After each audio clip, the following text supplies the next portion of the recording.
Hello.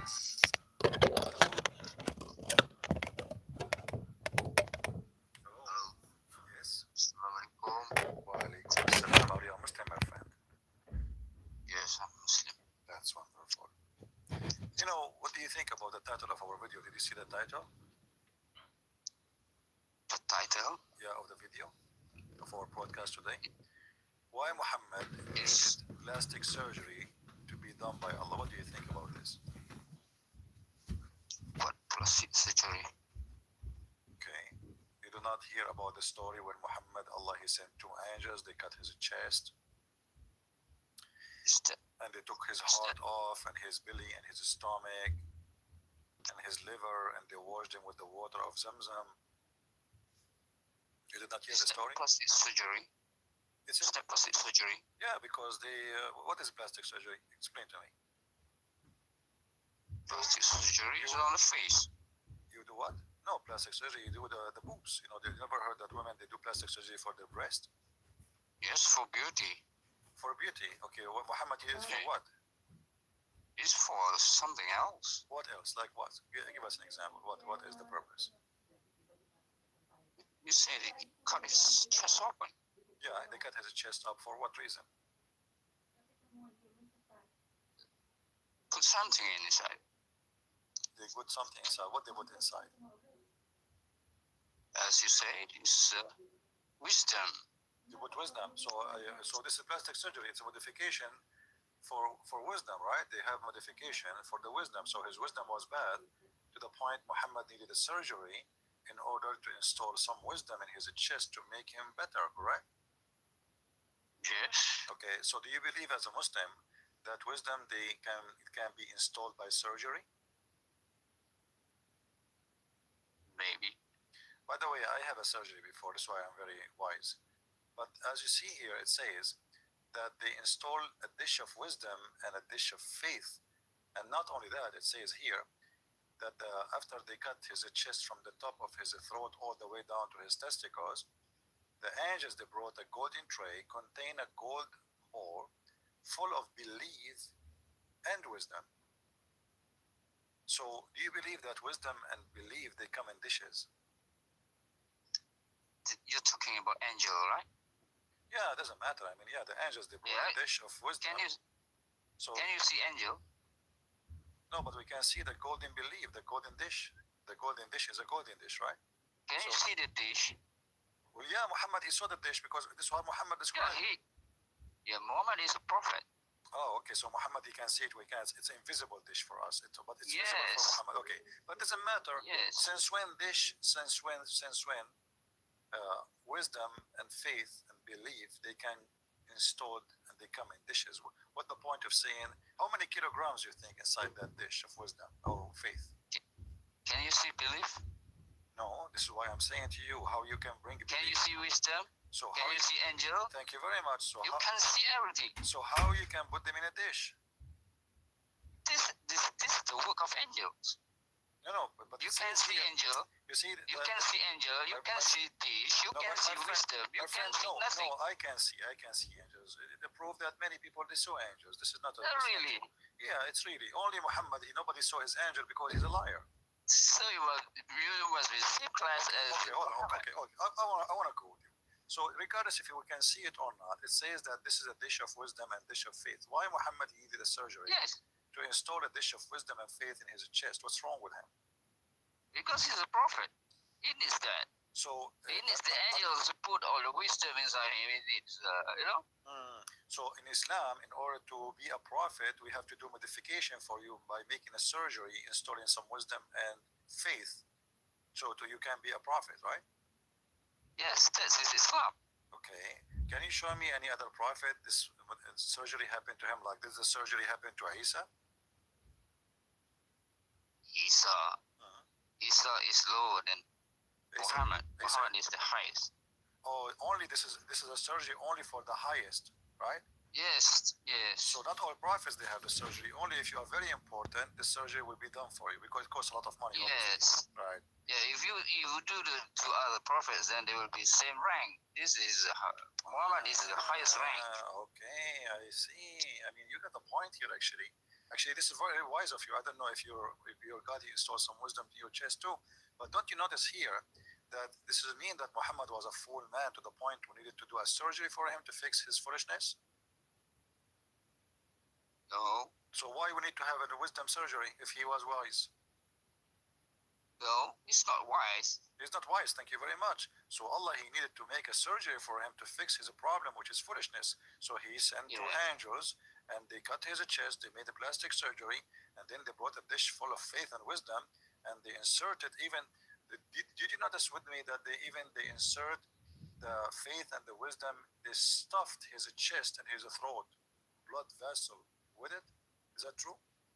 Is wisdom something you can insert inside the blood vessel? Yes.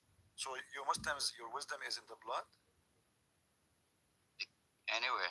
What do you mean anyway? I'm asking you. You know, do you the believe? Wisdom is so now if we go to the laboratory and we check our blood, we will find that, let us say, we have like 5% faith and 7% wisdom in the blood. Is there something like this? It's a blood. You know, how you can have? You know this operation. Yeah. You know this operation. Okay. It's just like giving the rank to Muhammad. Yeah, God is giving the rank. Is this operation? So is this a real operation or fake operation?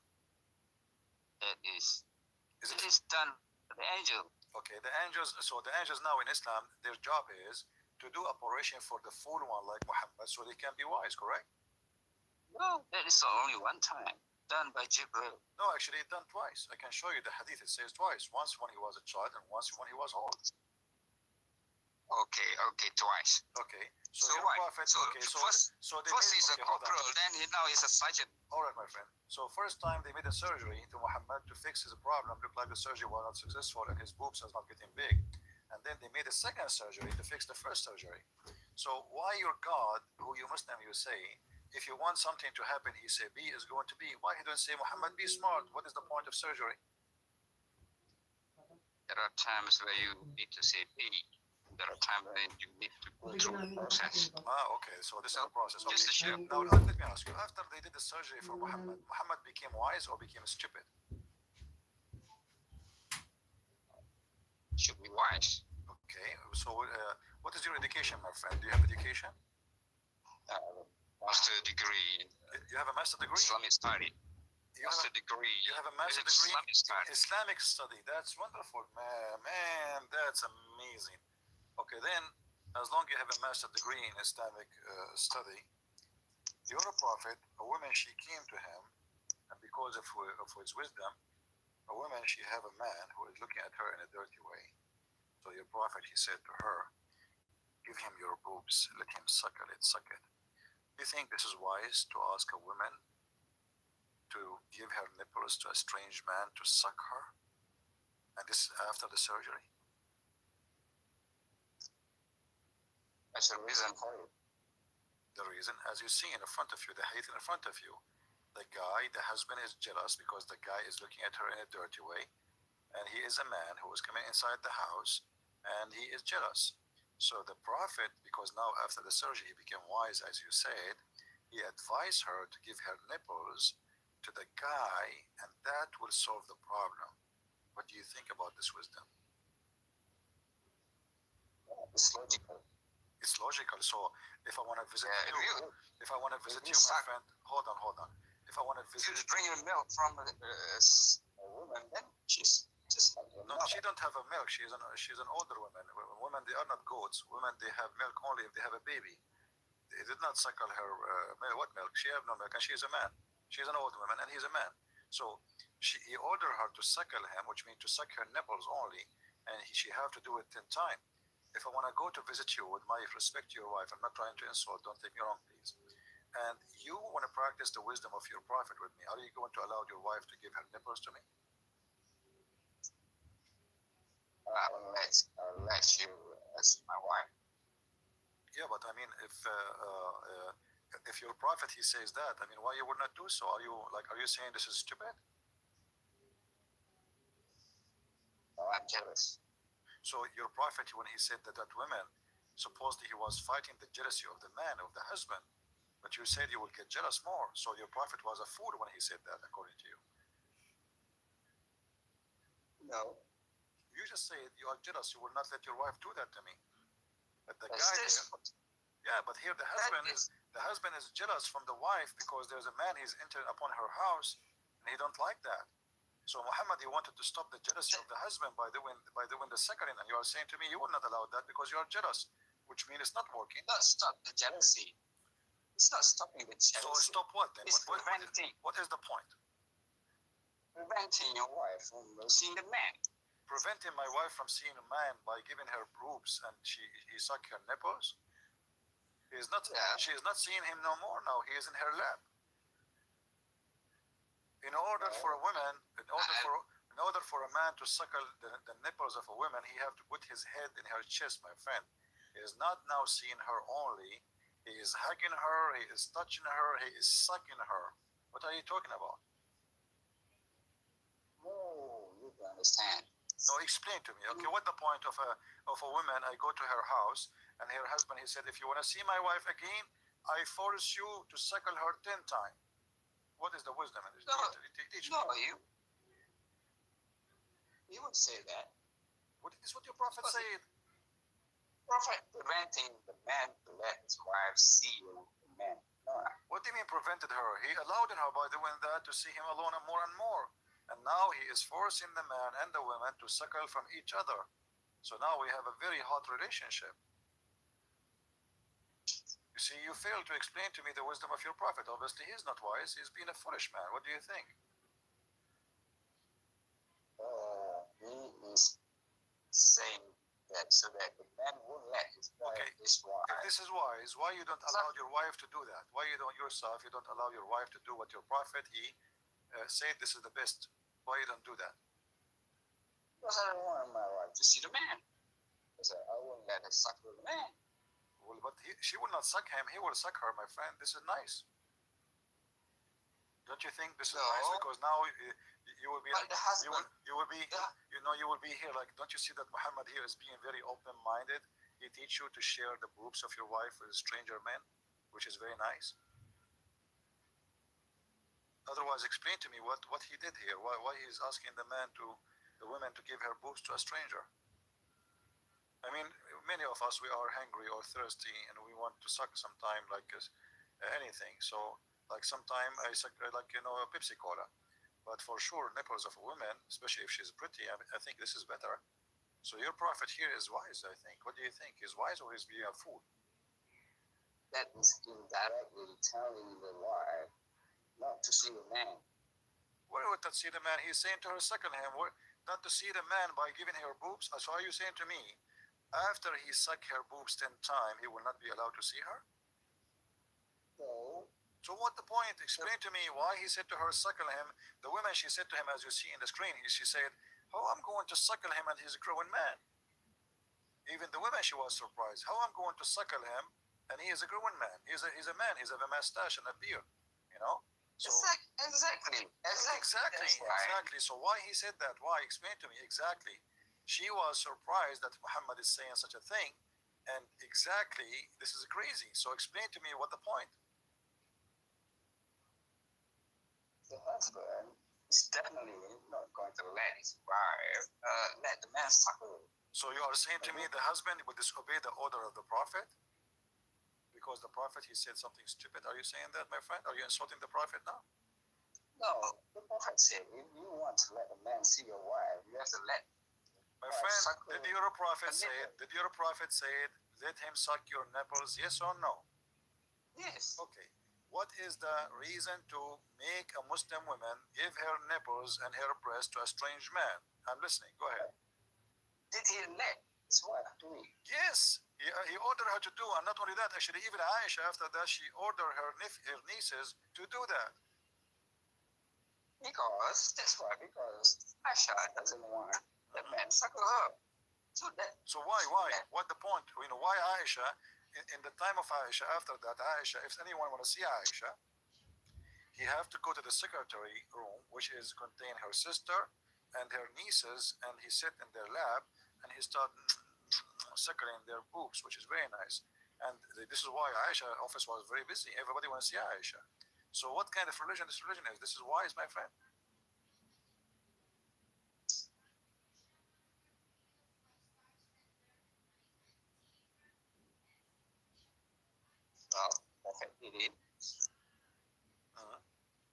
This is Muhammad after the surgery. If Muhammad is doing this after the surgery, how stupid Muhammad was before the surgery? What do you think?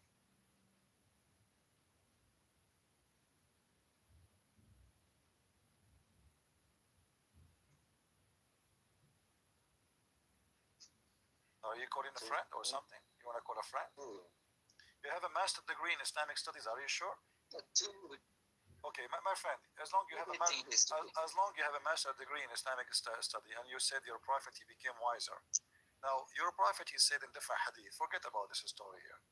That if a man have orgasm first, the baby will be resemble the father. If the women have orgasm first, the baby will resemble the mother. Do you agree with the wisdom of your prophet?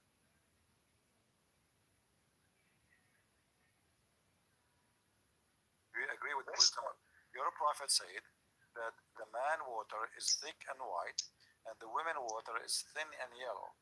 Whichever of them comes first, the child will resemble the parent. Is that stupid or wise? What is your criteria for stupid and wise? I'm asking you, what do you think? This is very wise or this is very stupid? Do you really believe that if you come first, the baby will look like you and will be a boy? If your wife comes first, do you have a children, my friend? Well, I have to agree with him. Do you have a children, my friend, or no? No. You don't have a children. Look like neither you or your wife is coming. So, based on your prophet, if you come first, the baby will be a boy. If she comes first, the baby will be a girl. What do you think about this wisdom, my friend? It's the wisdom. Where is the wisdom here? I think this is stupid. Don't you think this is stupid? Stupid. Well, you explain to me since when if the man have orgasm first, the baby will be a boy, and if the women have orgasm first, the baby will be a girl. And this is after the surgery of Muhammad. If Muhammad after the surgery doing this poo, before the surgery was doing what?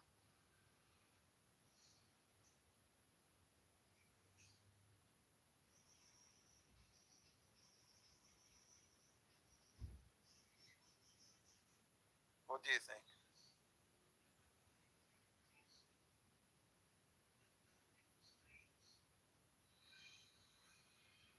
You have a master degree in Islamic study, you told me, right? Interesting. From which school you got your Islamic study? You hang up. Islamic study. You are right. I will shave my 20-foot mustache if you know what are you talking about. You have a master degree in Islamic studies.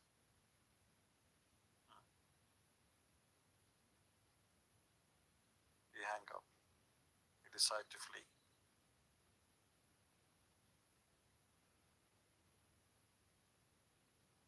This is Muhammad after the surgery. If Muhammad after the surgery doing this, before the surgery was doing what? Here we go, we made a surgery, we installed a dish of wisdom. So now his wisdom is like 1,000 times more, and a dish of faith. I mean, even faith is come in dishes. By the way, I did not go to school. I just ordered a fish of knowledge. I mean, did I say a fish of knowledge? Yeah, it was actually a fish, because they stuffed the fish from the dish with wisdom and mathematics and etc. And that's how I got my degrees. I ate the fish, the knowledge is inside, and that's it. You became knowledgeable. Those things happen only in the Middle East, for Arab specifically. And as you know, we are Arab. We are the smartest people in the world. You know, we are the one who made English. You know, Shakespeare is one of us. The British people, they say his name Shakespeare, which is a lie. His real name is Shakespeare. Yeah.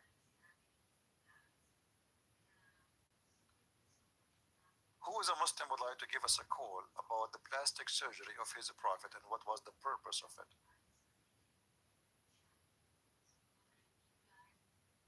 Hmm? Don't you notice that this is the most stupid religion ever? A plastic surgery to make a prophet wiser. Look at this, look.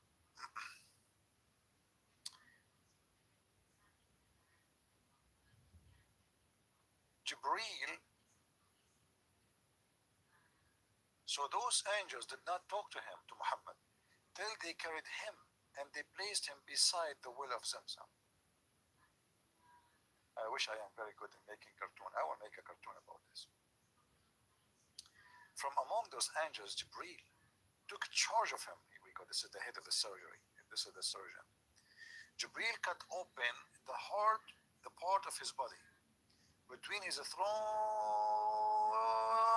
to the middle of the chest. By the way, in different hadith, it doesn't say that. Different hadith says from his throat to his to his balls. With my respect to the Prophet, balls, peace upon his balls. So they cut all of this, and then they took all the material out of his chest. Material, you know. I mean, you open the trunk, whatever you find inside, just take it off. Which makes sense. The engine, I mean, the radiator, the fan. You take everything. All the material is inside, you take it off. And by the way, this has happened always to us in the Middle East. We are Middle Eastern. We have different material in our chest. You know, you go in the Middle East, you open the chest of a guy, you don't see normal stuff. You see porn movies, you see condoms, all the kind of holy stuff. You know, Middle East is just a pure places. So especially we as Arab, we are very holy people. So, you know, you open the chest, you find the suicide belt, C4, TNT. I mean, whatever, you know, whatever we can put inside our chest. I mean, whatever can. Sometimes there's things we would like to put, but we cannot. As an example, a nuclear bomb, but we cannot. It's too big. So they took all the material out of his chest. And the abdomen, even the abdomen, if. I mean, this is very serious, my friend. It's not only the chest trunk, they open even the abdomen.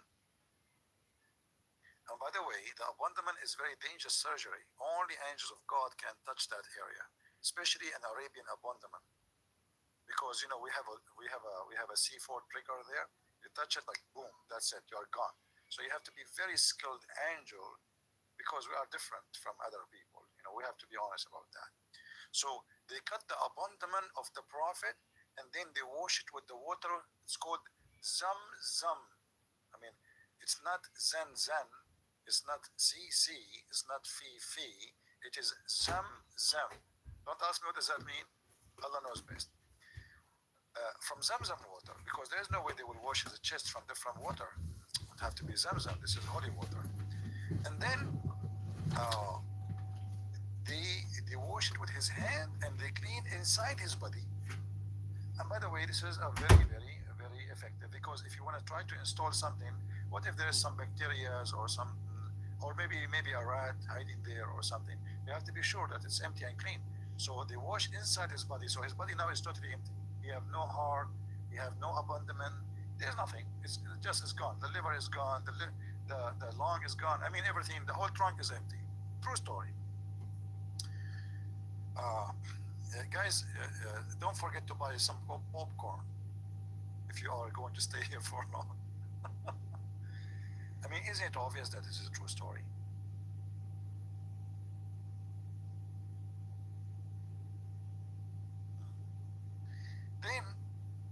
Then a gold tray contained a gold bowl full of belief and wisdom was brought.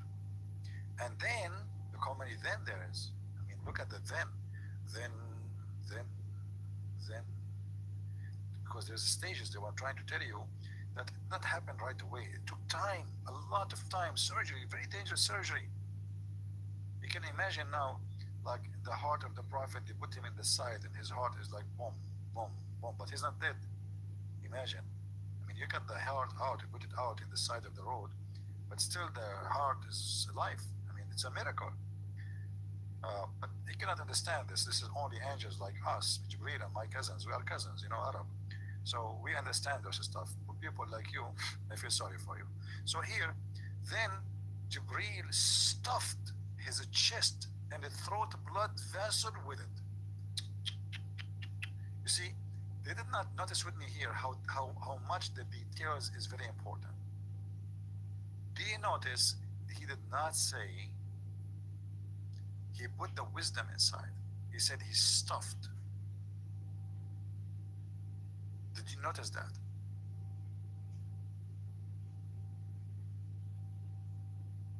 And that to give us the meaning of that it's not only just wisdom, it was stuffed, like it's very like a dense wisdom. It's like a pressured wisdom, very thick wisdom. It's not just he put the wisdom there. You know what I mean? Yeah, this is spiritual operation. Well, if it's spiritual, since when spiritual need wisdom surgery and a dish of faith and a dish of do we have any Muslim would like to call us?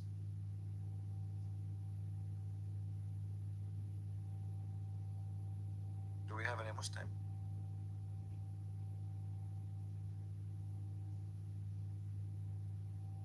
Hmm?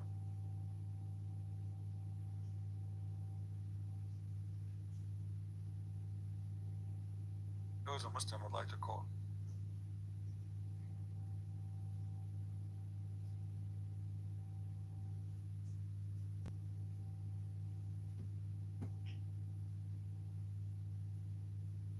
Is Russ in the chat?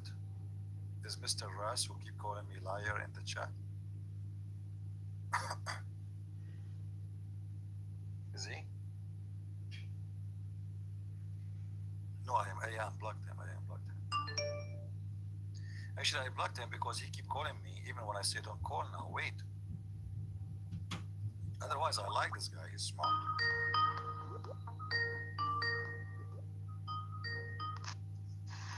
Hey, Russ, how are you? Do you hear me, Russ? Yeah. So, what do you think, Russ, about the plastic surgery done to the boobs of your prophet? Sure. What do you think about the plastic surgery the angels did to the boobs of your prophet? Don't think much of it. You do not know much about it. It's in the hadith. No, it's in I front don't. of us. Look at the screen. Are you looking at the screen or no? Yes, but Okay. I don't see what the big problem is. No, there's no problem. Actually, the problem is that Muhammad, when you say that you made a surgery to install the dish of wisdom and the dish of faith, that means Muhammad was a foolish man. Otherwise, why need to make a dish of surgery, surgery, installing wisdom unless he needed that surgery? Don't you think he needed? Ask you this: do you have full wisdom? Me? Yes. I don't have any wisdom, my friend. And actually, I register my name with Jibreel to be next in the list. But he said all the Muslims need that surgery. But this is not the So question. what is wrong with the This is not the question. having Why your prophet needed that surgery? Are you saying to me that your prophet was so much fool to the point he is not qualified to be a prophet unless we make a surgery for him? Maybe God planned to have more wisdom for him. More wisdom. Okay, Muhammad now he became wise. You told me last time you spoke to me that in the heaven of Allah you are willing to have sex with your mother and your daughter and your sister. Is that wise? Is that from the wisdom of Muhammad? No, I said I didn't say I was willing to. I said it's allowed. Oh, so it's allowed. It's allowed. So what the wisdom of to say it's allowed for you to have sex with your mother in the heaven? Why it's allowed? What is the wise thing about that? No, everything in heaven is halal. I know, but what is the wise wisdom behind that? Why? Okay, we have a lot of women there. Allah will give me. You cannot apply human wisdom, human moral in heaven. But you agreed that even you can, if somebody want to have sex with the goat, it's fine. If somebody want to have sex with Muhammad, it's fine. So what is the wisdom of saying that anyone can have sex with Muhammad? Okay. Is that wise? Let me make a point. Okay. Is it wrong to be naked? Just random. It's wrong to be naked? Yeah, like if I was naked outside, it would be wrong, right? Outside? Yeah, anyway. Depend where you live. Listen. Depend where you live. If you live in Saudi Arabia, if you live in Saudi Arabia, they will love you. The Garden of Eden. Listen, please. They were naked in the Garden of Eden. They did not feel shame until they ate, according to your Bible, until they ate the fruit of knowledge, right? You see what I mean? So it is wrong to be naked, of course, but in heaven it wasn't. No, but my friend, but there's nobody except the wife and the husband. So if I live in the whole earth and there's only me and my wife, then who cares? Because we get naked in front of each other anyway, right? Sorry, repeat it. If you and your wife live in the whole earth alone, don't you get naked when you sleep with her anyway? So you see each other naked. So nobody. So Adam and Eve, there was nobody. There's no human except them. So having being naked would not make any difference for them because first of all, Oh, so that's why it was okay. no, first of all, there's nobody. Yes, first of all, like if you're in your house now and your wife is naked, is that a big deal? And you are there alone? No. Okay. So now today, not in the time of Adam, still just because nobody can see your wife naked, you have no problem with it, and nobody can see you, you have no problem with it. And their time, there's nobody see them anyway. Now there's sin. Wasn't it okay to be naked because God allowed them to do anything except? But you see, there's a huge difference between being naked and being sinful to the point even you have sex with animals, having sex with the children, having sex with men. I mean, your God, he copied from the Old Testament saying that Sodom and Gomorrah, God, he destroyed nations because they have 6 men with men. And then you are saying to me in the heaven, you will have sex with men. So why God, he punished them in earth for having sex with men, but he will have no problem with it to have sex in heaven? Because it is forbidden. And then until we go to heaven, we will get, anything is become halal for us. So you will be in the heaven of Allah is going to be Sodom and Gomorrah, and this is halal. No, but it says in the Quran, the best thing in heaven will be seeing God's face. This is not a question. In the heaven of Allah, you are going to be Sodom and Gomorrah, men having sex with men, and this is not a problem in Islam. You don't have to do it. You don't have to do it, but it's an option. Sodom and Gomorrah is open. Okay, so you have Sodom and Gomorrah city if you like to be there.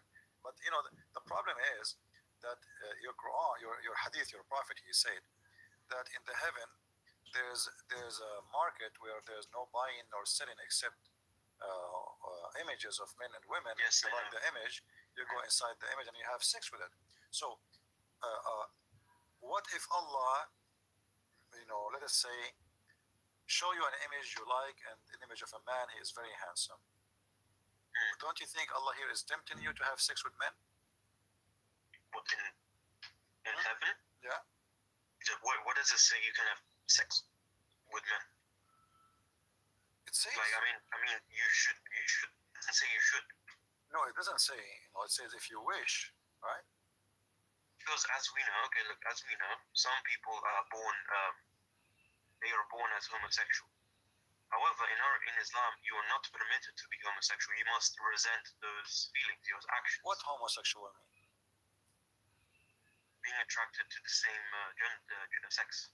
Okay, so you are not permitted to be homosexual in earth, right? Yes, that's what I'm saying. Okay, so why in the Quran, there's no punishment for homosexual? Look, life is a test. God is testing us.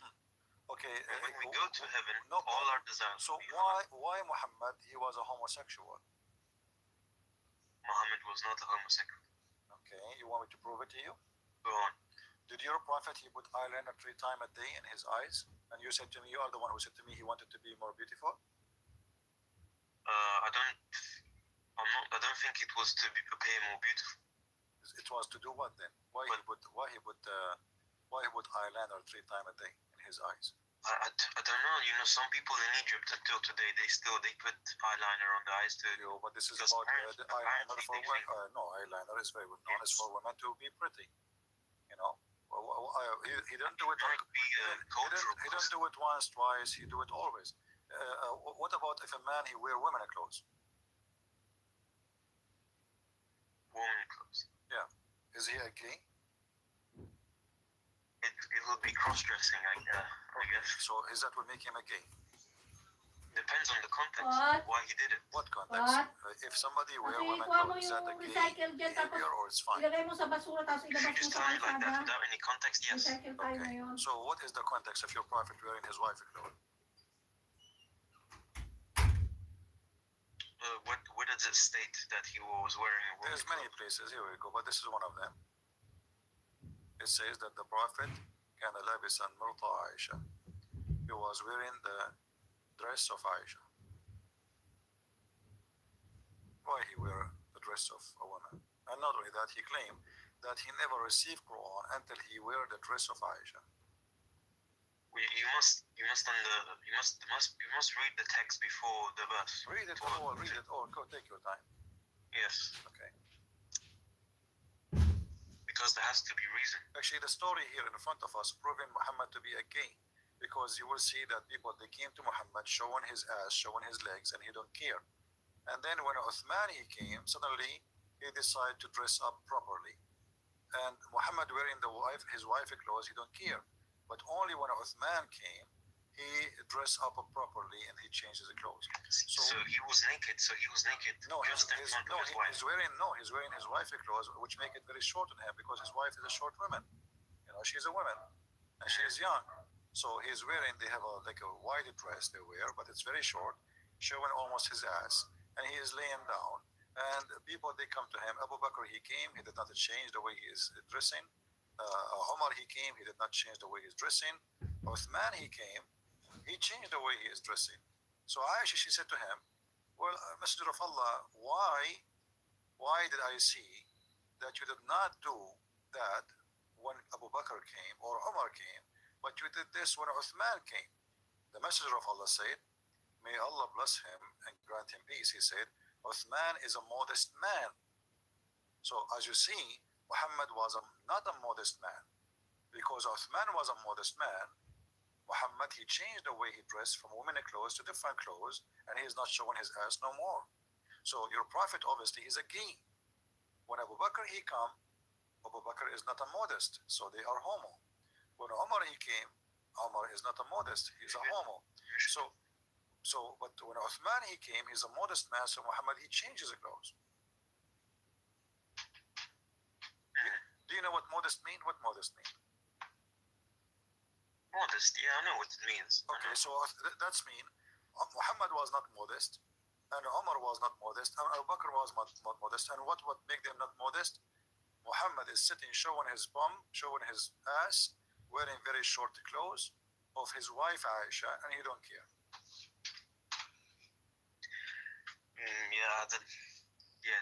It's very strange. I can't really defend it. I don't know. Very strange. I agree with you. But you notice here that this happened after Muhammad have a surgery of being wise. So if Muhammad after the surgery doing this, Muhammad before the surgery he was showing what exactly? That's a good question, Ras. That's a good question. Did you decide to leave Islam, Ras, or not yet? I feel like in these type of things, one needs to read the whole passage and then understand why. The whole passage is in front of you, my friend. I'm showing it to you on the screen. I'm not making things up. And this is, this is Sahih hadith. It's not like something I fabricate here. We go say Sahih. Do you see it? Say Sahih. Do you see it? Sahih. Yes, yeah. So it's Sahih. So what kind of a prophet this prophet is? No, it's very strange. Maybe he was trying to prove a point. I don't know. He proved the point for us, absolutely. I mean, obviously, he proved a lot of points for us. Are you kidding me? Okay. But for example, the eyeliner thing, that might be like a cultural custom. Yeah. Do Muhammad have a gay who stay in his house most of the day? One of his companions was thought to be gay. Oh, one of his companions was a gay, but there's a guy he always was in the house. Look at this. The prophet cursed the effeminate men. Why? Because people, they start complaining about how many gays in the town. And they came to him, actually, they said to him, do something, kick out those gays from the houses. So Muhammad, he says, okay, kick them out. And they said to him, so what about the gay in your house?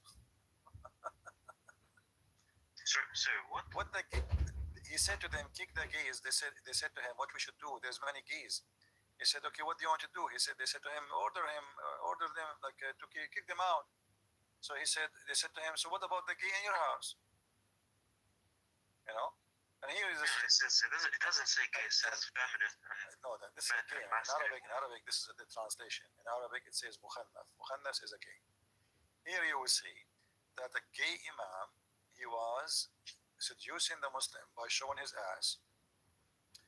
During the prayer, he wears short dress, so when he bent over, he showed his anus.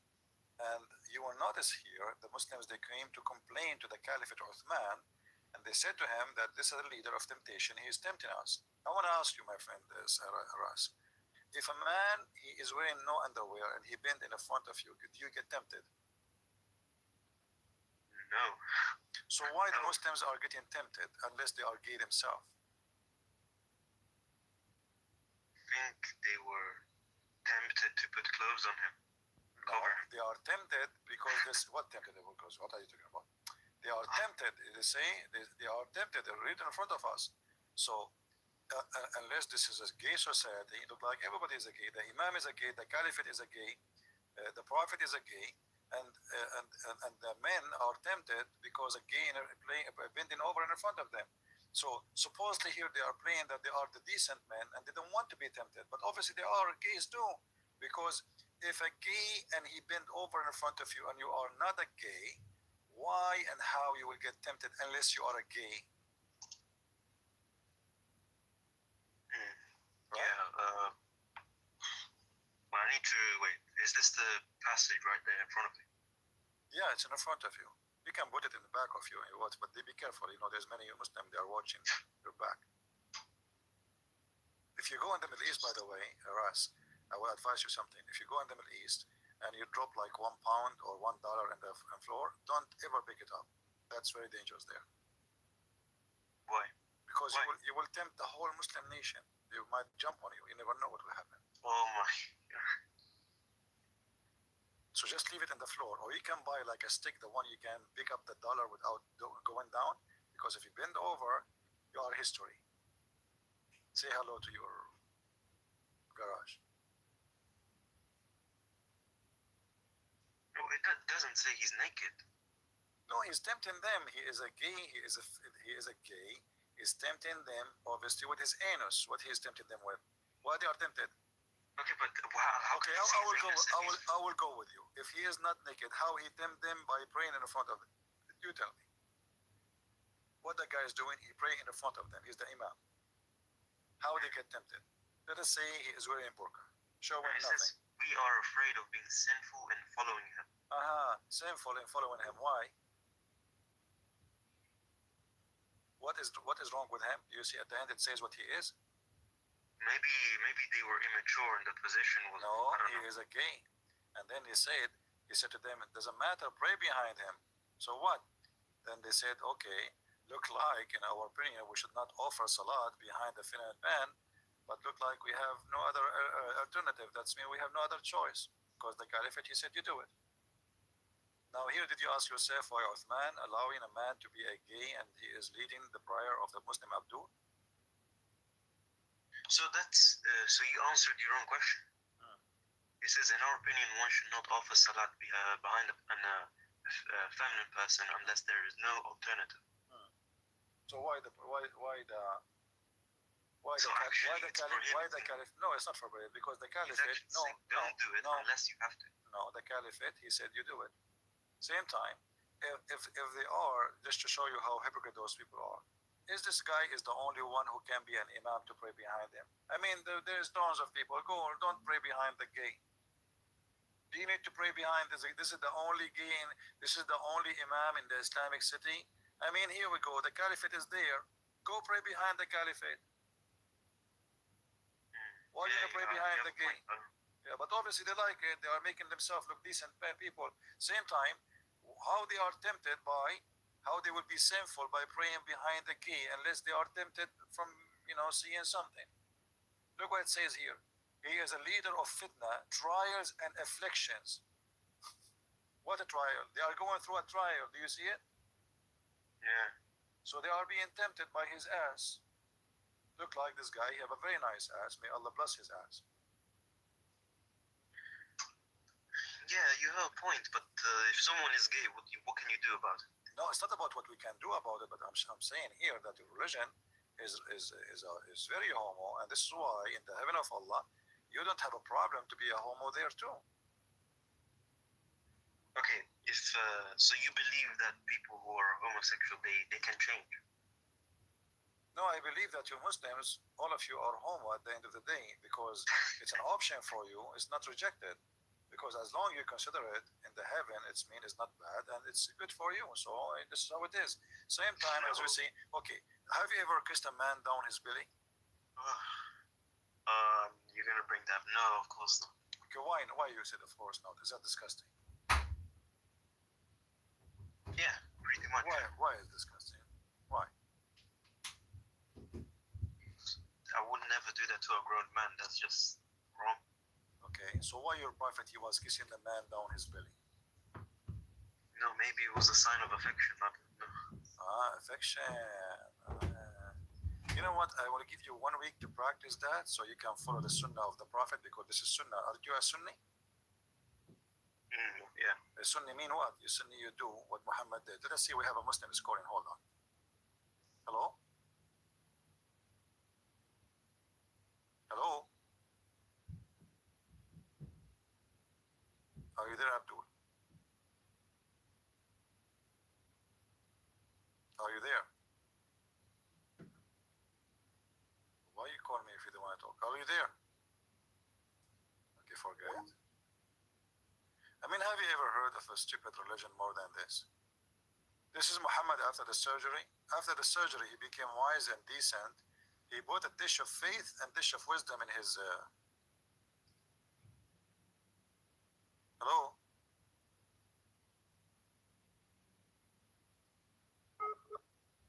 This guy, he have a very bad connection. My friend, before you call me, as long as you are a Muslim, you have to say something. Let me teach you a secret. You have to say, Inshallah, otherwise your call will not be successful. If you don't say Inshallah before you call me, you will not win the debate, and your internet will be horrible, and you might go to the heaven wrong section of the keys. So say Inshallah, please, before you call me. Let me do it. I will say Inshallah and call you. Hold on. Inshallah. See, it's working. Hello? Hello? Are you there? Are you there? Okay, sorry, my friend. You are just wasting my time.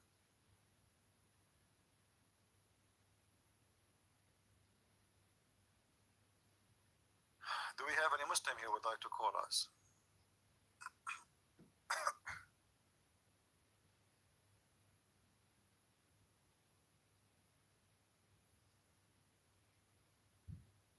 This guy is an ex-Muslim.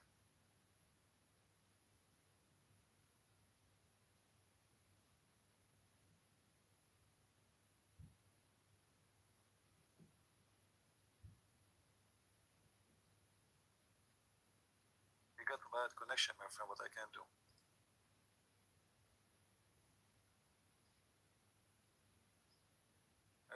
Ras, you want to talk to me, Ras? Ras, are you sure you still want to talk? Yes, Ras. Yes, I think you put me on hold. Because simply I thought the Muslim is trying to call me, and I was afraid. You see, because I have a dish. You know, Ras, you are a wise man. Did you do any surgery before? No. So what do you think? How this has happened? I mean, why Allah he needed to do surgery to Muhammad to increase his faith and his wisdom? What do you think? What was behind this surgery? What was the problem? Allah he noticed that Muhammad is so stupid, so he wanted to increase his wisdom or something. Is that normal to do surgery for a prophet of God to increase his wisdom? And not only that, it says Jibreel, he stuffed his chest and his throat. I wonder how even your prophet can even breathe. How he even can talk. I mean, because if your prophet's throat is stuffed with wisdom, he can't even talk. But by the way, like if you call me like just 15 minutes ago, I wasn't able to talk because I was stuffed with wisdom. But now I have less, I consume some. What kind of religion? Do you really believe in this, Ras? That your prophet was stuffed with wisdom and faith? Yeah, I agree. Some things are definitely weird, but definitely weird. Come on, my friend. Show respect to the throat of your prophet. Your prophet now is not normal. He is stuffed with wisdom. So if your prophet now he decide to vomit, he will not vomit food. He will vomit wisdom. You know, I mean, look at this. They stuffed his throat and even the blood vessels with wisdom. So the prophet, no food will come out. Wisdom and faith. Look, faith in the ground, faith in the ground, wisdom in the ground. All of this is vomit of the prophet. What do you think? Yeah. I don't see some things I don't know what to say. I don't know. So why you don't leave Islam, my friend? Because maybe the things lead up to an answer. I don't know. Okay, let us hear what this gentleman here wanna call me, and I will let you talk again. Okay, he's trying to call us. Okay.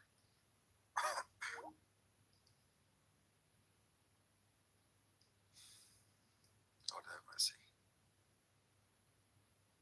My Skype is stuffed with wisdom.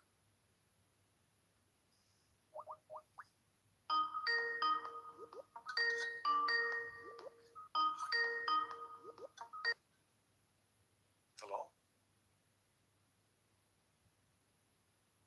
Hello?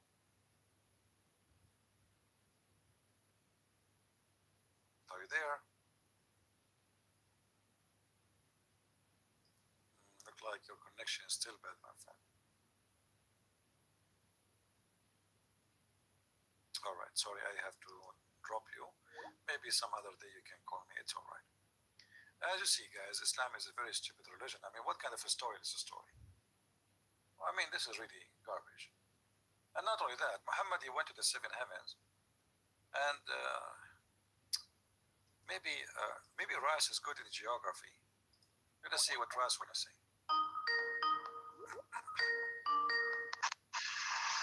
Ras, are you there? Yes. My friend Ras, are you good in geography? Do you watch Discovery Channel from time to time? Yeah, I'm alright. You do? Okay. You know, is it true that your prophet he found in the heaven of Allah the river of Euphrates and the Nile River? The heaven is described to have 4 rivers. Right, but 2 of them is the Nile of Euphrates and the Nile and Euphrates. How he found them there? I thought the Nile is in Africa and Euphrates is in Asia, in Turkey now. How this happened? I mean, No, there was. Look like the heaven of your God Allah is messed up. No, I think because there was a river between that went through the first civilization on Earth. That was called the Euphrates River, right? Oh, no. See, here your prophet in his time, he went up in the top of the flying mule, flying donkey, sexy donkey. He went all the way to the 7th heaven, correct? And there's a tree, it's called Luta tree. Okay? So this tree, next to it or underneath of the roots of it, there's 4 rivers. 2 underground and 2 above the ground. The 2 above the ground is the Nile River and Euphrates. How the Nile River and Euphrates to be found in the heaven of your God? And remember, this is after Muhammad, he had the surgery. Do you think he saw that because of the influence of the drugs, because of the surgery? Maybe. No, but Maybe. You are a funny Ras. You are very funny. You know, why you don't leave Islam, my friend? Don't you see that this is your prophet is making fun of you and he's being silly and this is stupid? You are smarter than this. Obviously, your prophet is taking too much hashish. Do you agree that your prophet is taking hashish? you know, some things. For example, it could be a different river or mean something What else. different river? It says the Nile River. It doesn't say different one. It says the Nile River and Euphrates River. Come on. Yeah, but it's obviously not the same Nile River. No, obviously it is the same because there's no 2 Nile rivers. Does it say there this is a different river? It says no. He found there, these are the source of the Nile River. And by the way, here it says between 2 bracket, right? 2 bracket. But if you go in Arabic,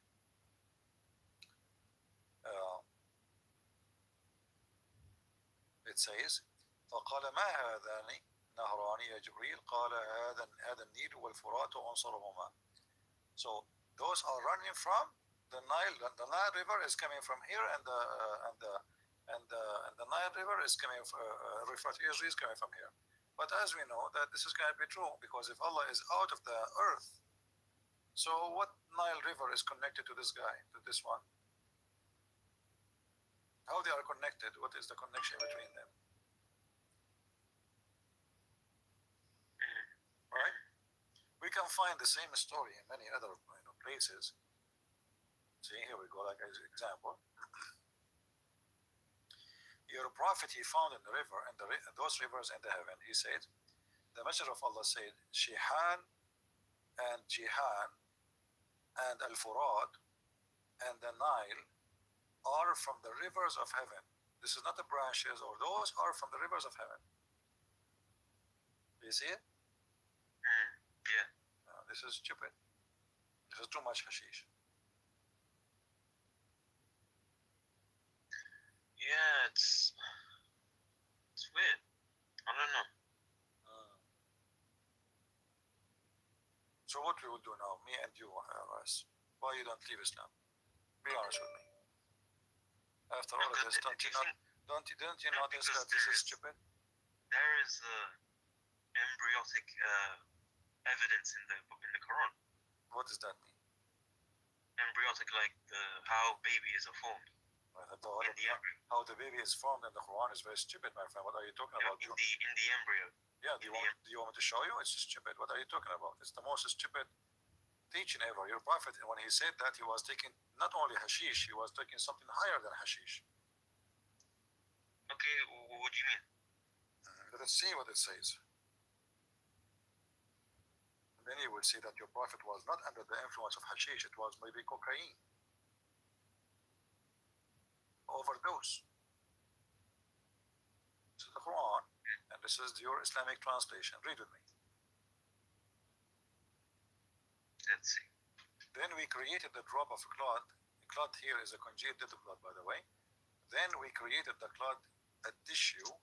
Then it doesn't say a tissue, but it says a lump. It says like, when if you are eating like let us say chicken, and then the joint of the chicken, there is an area here where it's not bones, but it's not meat. You know what I'm talking about? Yeah. Yeah, that's what it says. So he make it into that, and then he make the lump into a bones, and then we garment the bones with the flesh. So according to your God, you are, when he created you, you went through stages, and one of the stages that you as a sperm, you became a congealed blood, dead blood. And then after that, Allah, he make you so handsome, made only from bones. And after that, he covered the bones with meat. Do you agree with that?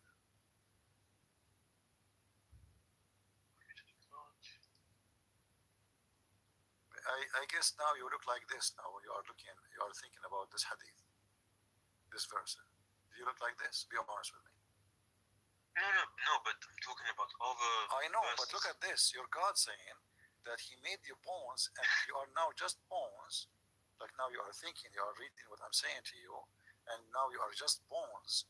And then after that, Allah, he start clothing you with the clothes with the meat and flesh and blood. Do you agree with that? Is that the amazing embryo for you? No, but you're using, this is not the verses I was talking about. It doesn't matter. This is a verse. We can go to any verse you want. No problem. All of them are saying the same garbage. They don't. Okay, give me another verse.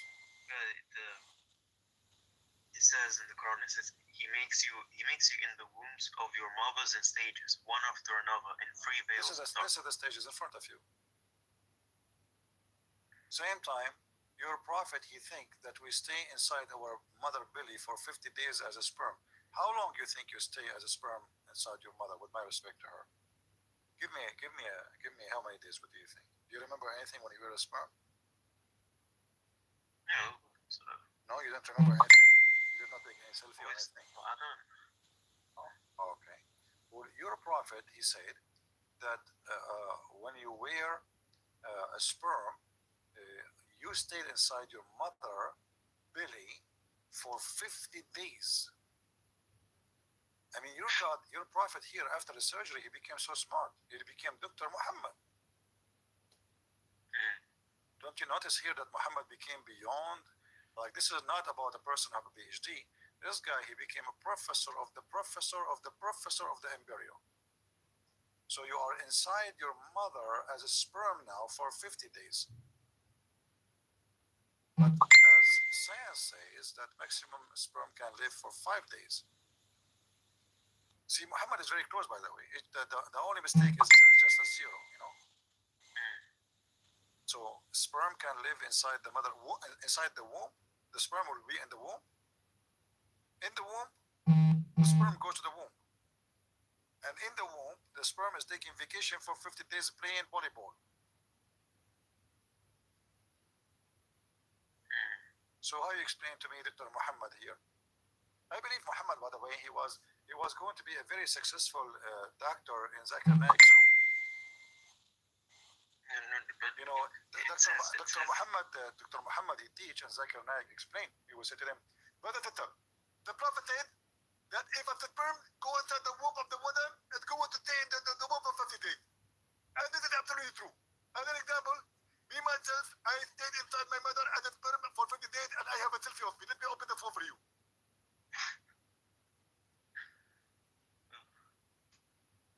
What do you say? No, but look, I'm referring to this verse which explains it. My friend, makes more sense. My friend, one verse explain all the other verses. What are you talking about? Says, if one verse is wrong, did you agree that the verse I showed you is wrong? That's it. This is God talking. If he's wrong in this verse, he will be wrong in the rest. Don't waste my time. Don't be foolish, as you're smarter than this.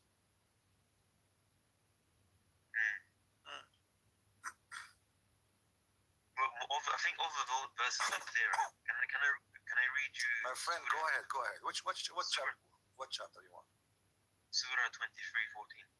We are in 23:14. We are really in 23:14. That's what I'm saying. It says, we made the sperm drop into a clinging clot, and we made the clot into a lump of flesh, and we made it from the lump into bones, and we covered the bones with flesh. That resembles kind of the development of a baby. My friend, this is very stupid development because the sperm will not turn into a congealed dead blood. It says clinging clot.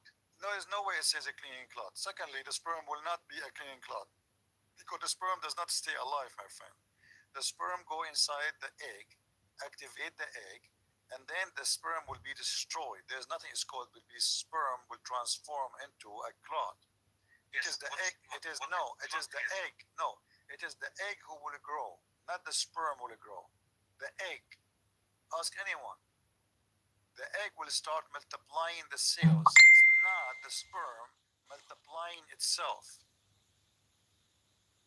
It doesn't say multiple. It says we made the clot into a lump. It says the sperm will become a clot. The sperm وخلقنا النطفة علقة. The nutfa.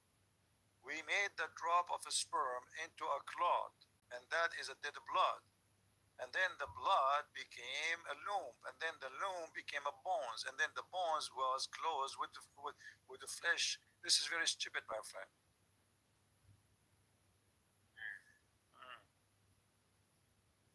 What do you eat every day, Ras? Tell me, do you take hashish yourself?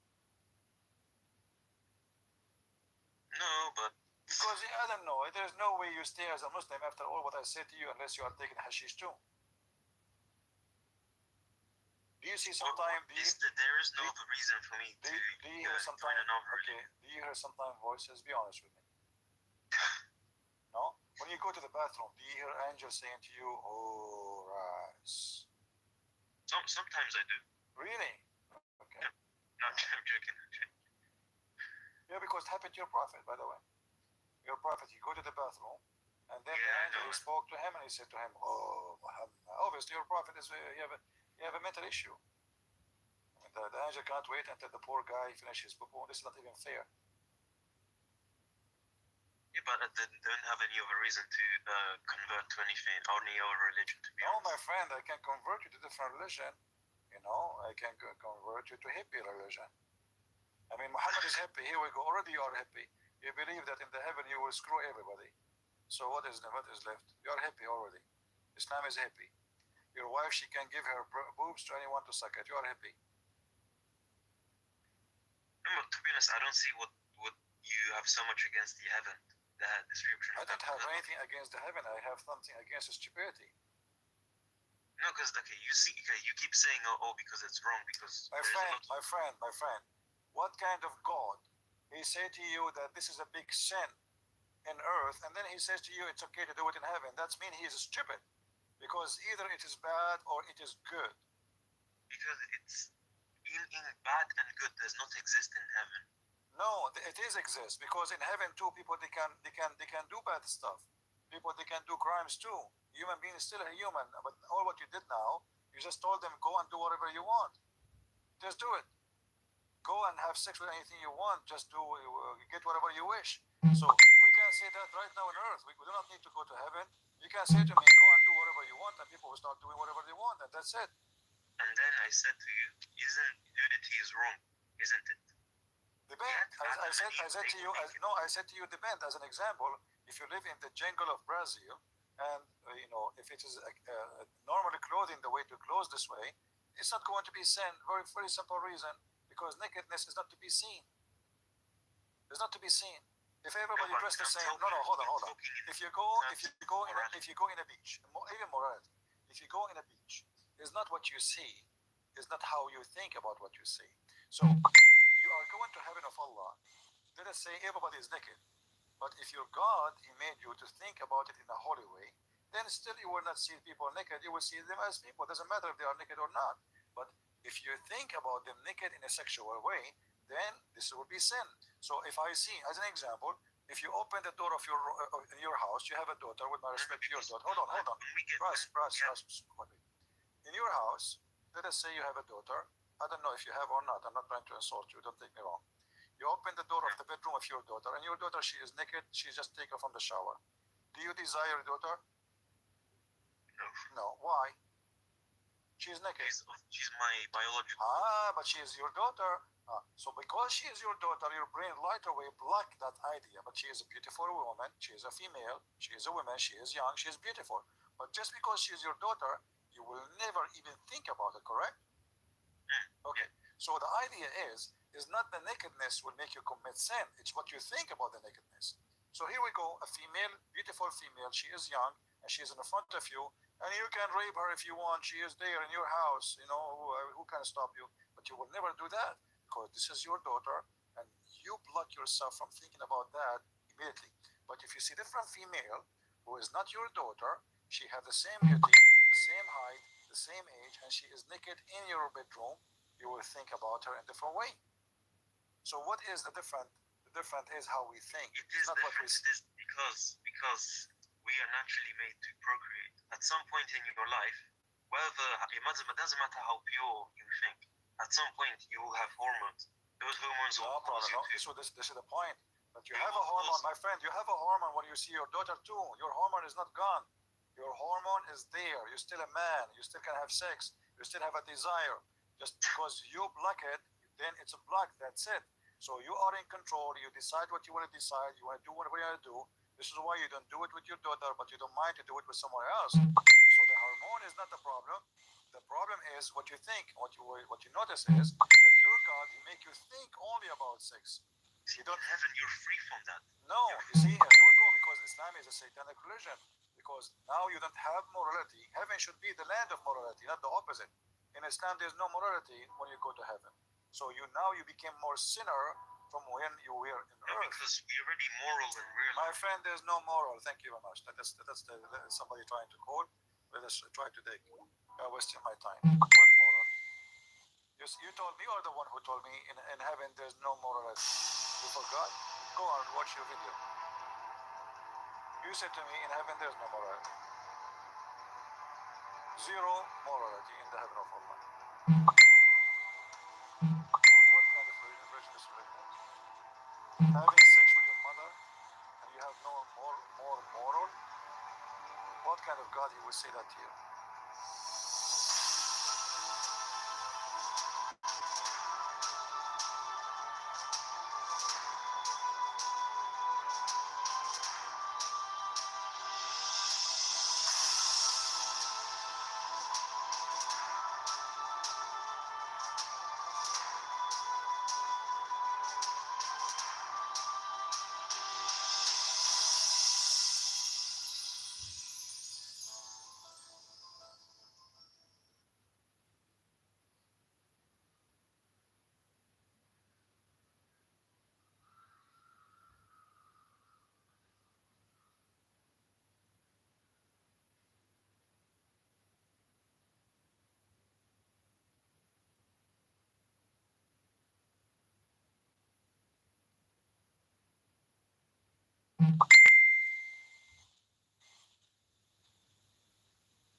from an Abrahamic faith. The people of Mecca were pagan. Quran has mentioned if this book was from other than God, they would have found in it many contradictions. If a book is without contradictions, that has no bearing on whether it comes from God or not. I've had phone books that are inerrant, but I certainly don't think God gave them. That we believe without understanding. The brother asked a very important question that most of the scholars say that listening to music, watching movies, and most of the television programs, they're haram. So how can we have fun? Let me tell you, brother, at the outset that having fun is permitted in Islam as long as the fun is halal fun. That the standard narrative has holes. Prophet tells us because Satan or the devil sleeps over our nostrils. Those who oversleep and not pray Fajr on time, Satan urinates in their I ears. really do think Jesus was crucified and that he really was dead and buried. He thought that he was a son of God in the sense that he was specially chosen by God. I think Jesus really did think he was going to be the Messiah, the future king of Israel. I mean, that is, after all, why they crucified him.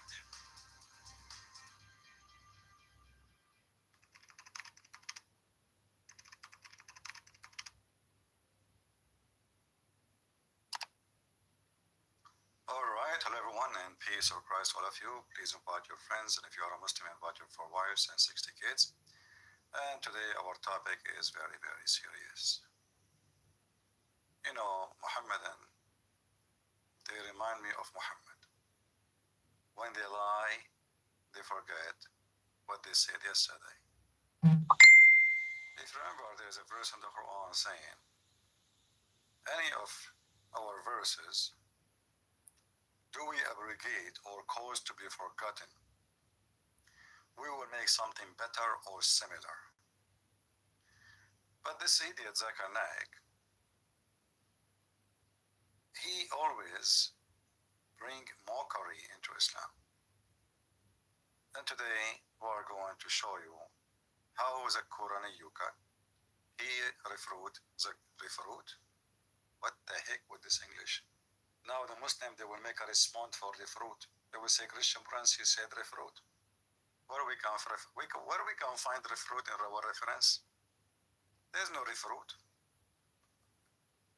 So the Quran Yuka is going to refute the Quran Yuka. Today I wanted to see what I will talk about today. And then a video, because if you remember, last time we went live, I mentioned that Zakir Naik, he said that the moonlight is reflected light. I don't know if you remember. All right. The Quran mentioned the light of the moon is reflected light 1400 years ago. And today, when I open my computer, YouTube and Yuka suggest to me to watch the Quran Yuka. So I said to myself, what is that? And I found this. It says, now is Allah the Nur of the universe, of the heaven and the earth. So the Quran Yuka in the previous video, he said the word Nur means reflected light, borrowed light. What the Quran Yuka will say about this one? Let us see first, to refresh your memory, about what the Quran Yuka he says in the previous video. Previously, the scientists, they thought that the light of the moon was its own light. But Quran says in Surah Furqan, chapter number 25, verse number 61, blessed is he, that is Allah subhanahu wa ta'ala, who has made the constellations in the sky and placed therein sun, that is a lamp, having its own light, and moon having borrowed light. The Arabic word used for the sun in the Quran, it is Shams.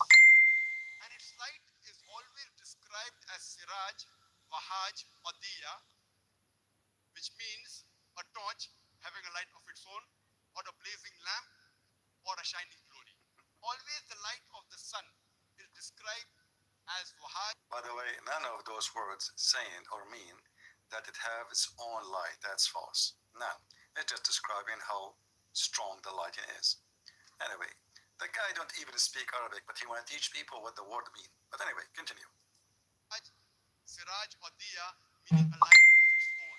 Ah, The Arabic word for moon is Qamar, and its light is described as Munir or Nur, meaning borrowed light or a reflected light. There is not a single place in the Quran where the light of the moon is described as its own light. And the Arabic word for star is Najm, and its light is described as Saqib, meaning the light, by the time it reaches the earth, loses its brightness, like a piercing brightness. Bright light, by the time it reaches, it consumes itself. And this message, that the sun has its own light, describing as Wahaj, Siraj, or Diya, and the moon having borrowed light, that is Munir, or reflection of Nur, is mentioned in several places in the Quran, including Surah Yunus, chapter number 10, verse number 5, as well as Surah Nuh, chapter number 71, verse number 15 and 16. so now it's confirmed that the word Nur mean reflected light. Be my witness, Muslims. This is the same potato. You make a video and look at the title. Now is Allah the Nur of the heaven and the earth? Questions with Dr. Zakir Naik. You said that I mean, can you believe the stupidity level? How you just said that the word Nur is a reflected light, and now you are making a video saying Allah is the Nur of the heaven and the earth.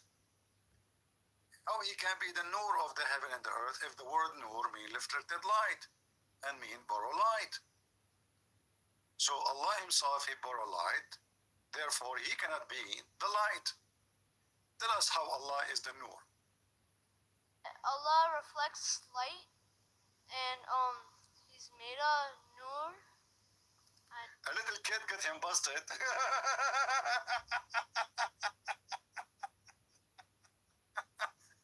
Is Allah is a reflected light, he is a Nur. Hey kid, who sent you? I didn't really understand that. The brother posed a question, he didn't understand my explanation. What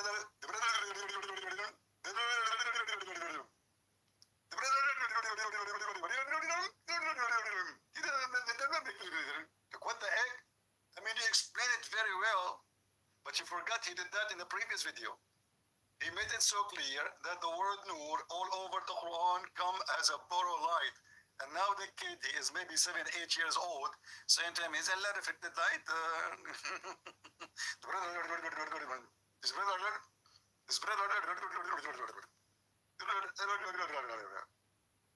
What? The nur, and he's made a nur. I didn't really understand. Allah reflects light, and he's made a nur. I didn't really understand that. The brother posed a question, he didn't understand my explanation Please repeat. through the counter argument of William Campbell regarding Nur and Allah. The Quran says in Surah Nur, chapter 24, verse number 35, that Allah is Nur Samawati wal Ard, is the light of the heavens and the earth. He is a light. The meaning of light in the Quran, it is reflected light or borrowed light. So he is asking, does it mean that even Allah has got borrowed light?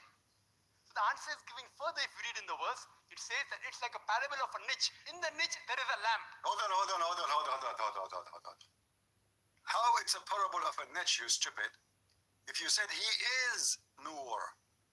You see how they lie? Look, just to show you, the low class, the trashy.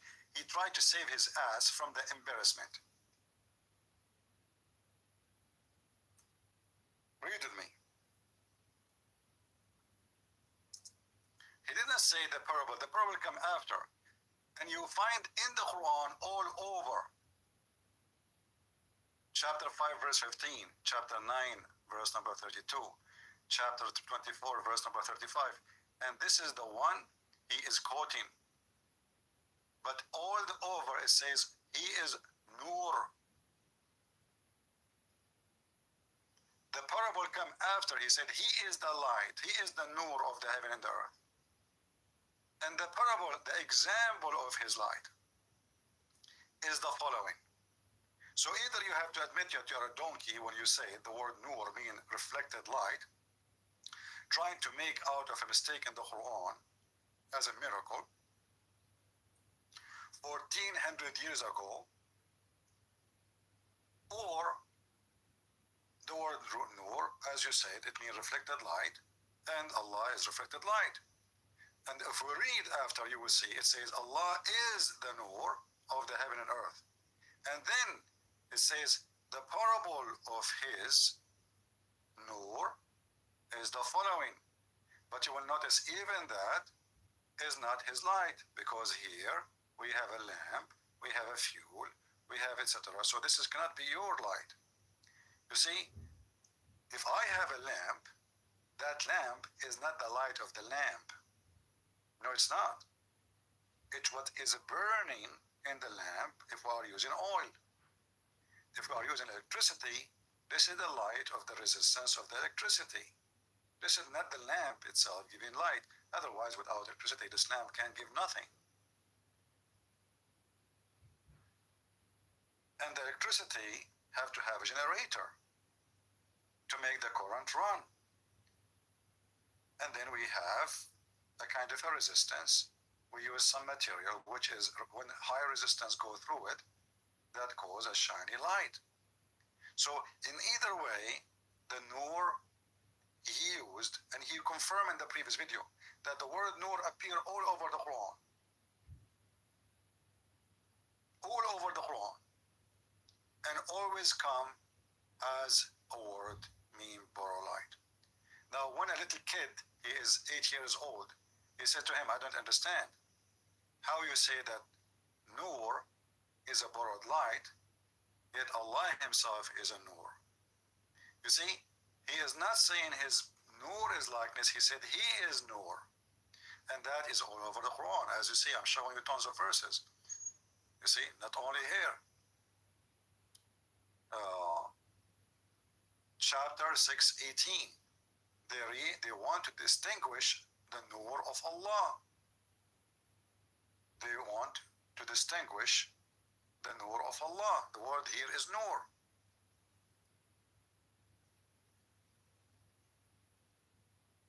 And the funny here, you will see in the translation saying, by blowing with their mouths. Do you see it? So the Nur of Allah is not even a Nur. It's just a fire. And this is why in the previous verse, Allah himself supposedly explained to us his Nur, that it is a burning light in a niche. No fire is touching it, for it is the fire by itself. Which means you do not need to light it up. It is lighted up already. So he made a stupid mistake, and now he is trying to cover it up. And this is why we are laughing. Now those who want to make videos, you can make a short video about this topic alone. And we are done with this one. Do we have any Muhammadan would like to call us? Do we have any Muhammadan who would like to call us? You see, the Quran is full of miracles. I mean, who can deny that?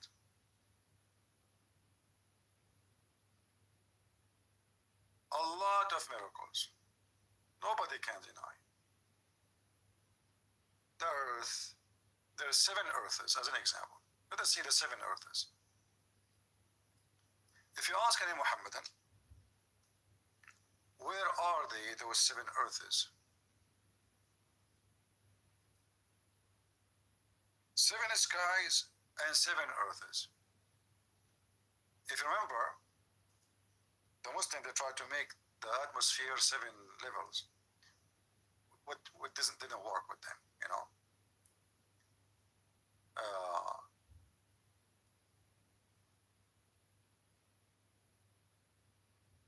If you read the Quran, the word 7 appear many times. You know, Muhammad always is stuck with number 7. He heard in the Bible the word 7, so we're like, okay, you know what? We keep repeating it. So all of those you see in yellow, those is the word 7. 7. All right.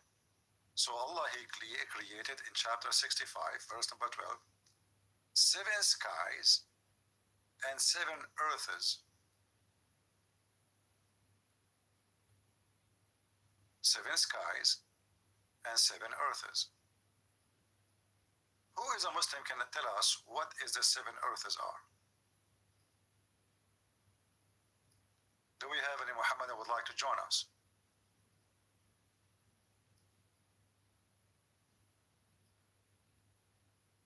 You know what? Let me see. 7 heavens is not earth. Mansour, it's in front of you, Mansour. Mansour is a blind man like his prophet.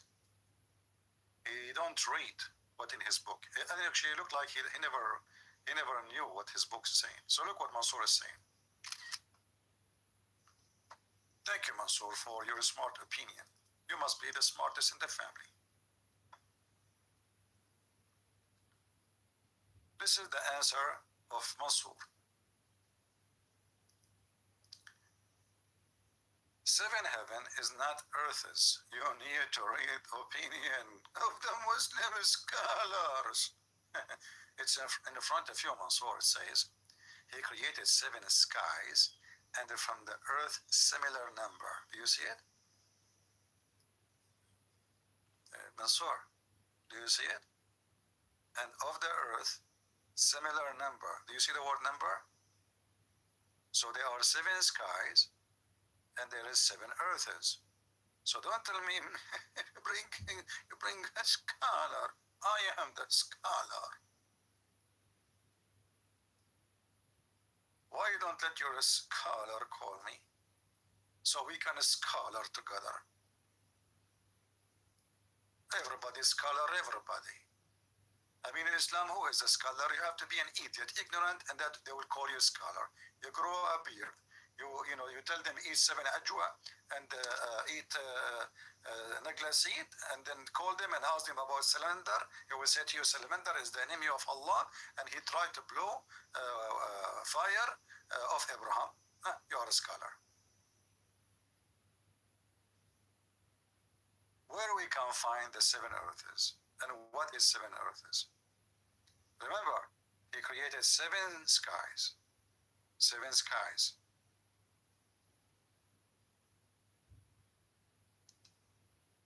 Anyone?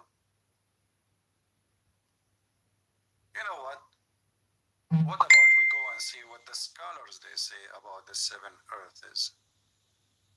Who is a Muslim would like to join us and tell us what the scholar says about this? Just read for me what the scholars say. Huh? What the scholars say. Any Muslim can help us? Just call us and read it. You know, I'm not going to make you solve like a Disneyland cartoon problem. Just tell us what is the 7 earth according to your prophet and your religion. What do you say? Huh?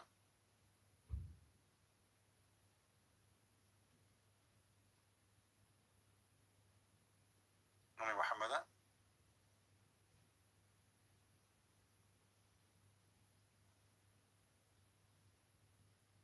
Nobody?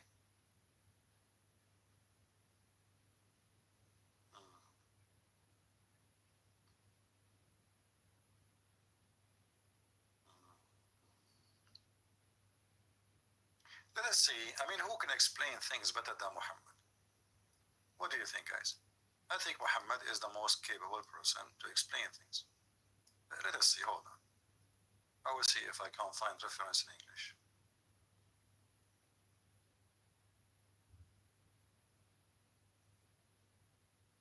Let's see here.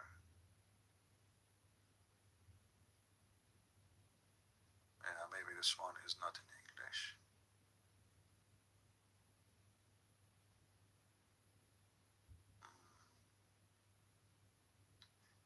Okay, let us see what else. We have somebody trying to contact me. Don't call me if you are not a Muslim. Call me, I'm a Muslim. Okay, we found the fish.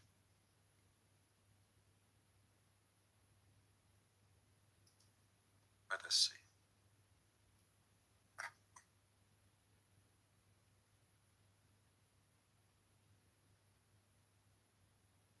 Well, coin.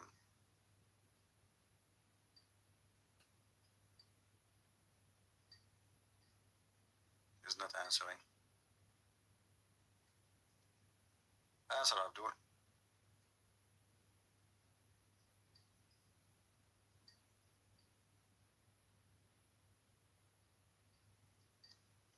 He is not answering.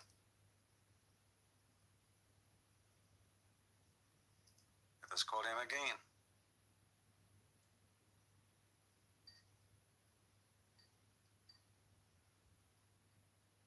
If you are a Muslim, you'd like to join us, please feel free. We know, that Muslims are very smart and they knew how to answer anything, any question. And this is why we are asking you to join us live on air, so you can explain things for us. Only super smart people believe in Islam. Only. You will not find the stupid ones believe in Islam. No way. It's mission impossible. This guy is not answering. If I call you one more time, you don't answer, I will block you. Hello? Yeah, you are calling me. You said you are a Muslim, aren't you? Hello? Hello? Why you hang up? I mean, this guy, he said, call me, I'm a Muslim. I call him, he hang up. What the heck? Why you hang up? Weird people, man. Look at this.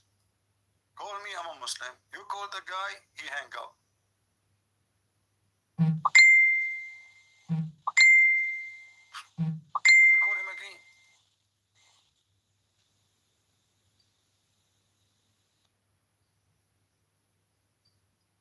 What's wrong with people?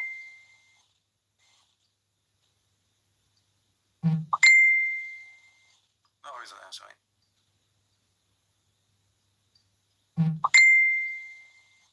Looks like he is very smart.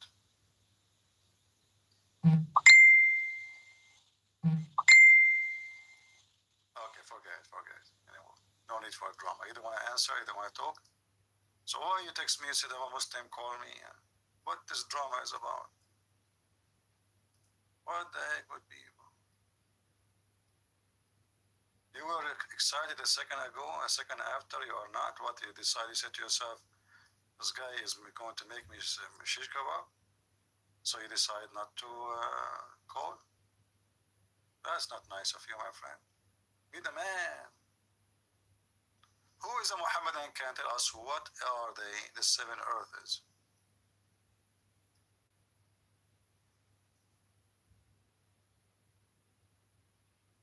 Yeah, he left Islam before we started the argument.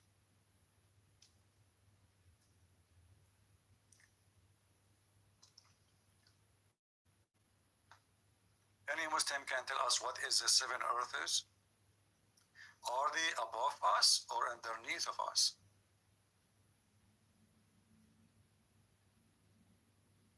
Any Muhammadan knows. If you don't like to talk about the seven earths, we can talk about the seven skies. If you ask me, I prefer to talk about 7-Eleven. Do you remember the cartoon of the seven midget? Muhammad is stuck with seven. Jesus mentioned the word seven in the Bible, Muhammad copied it. He just mentioned to him something, he will copy it, he's stuck with it.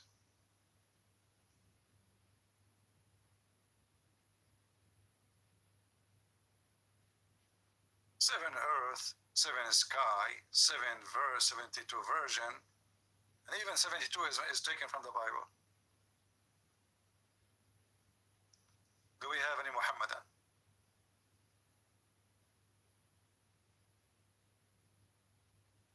somebody says I'm from Japan, how do you know? And you cannot hide your ID these days. You know, I will tell you a secret.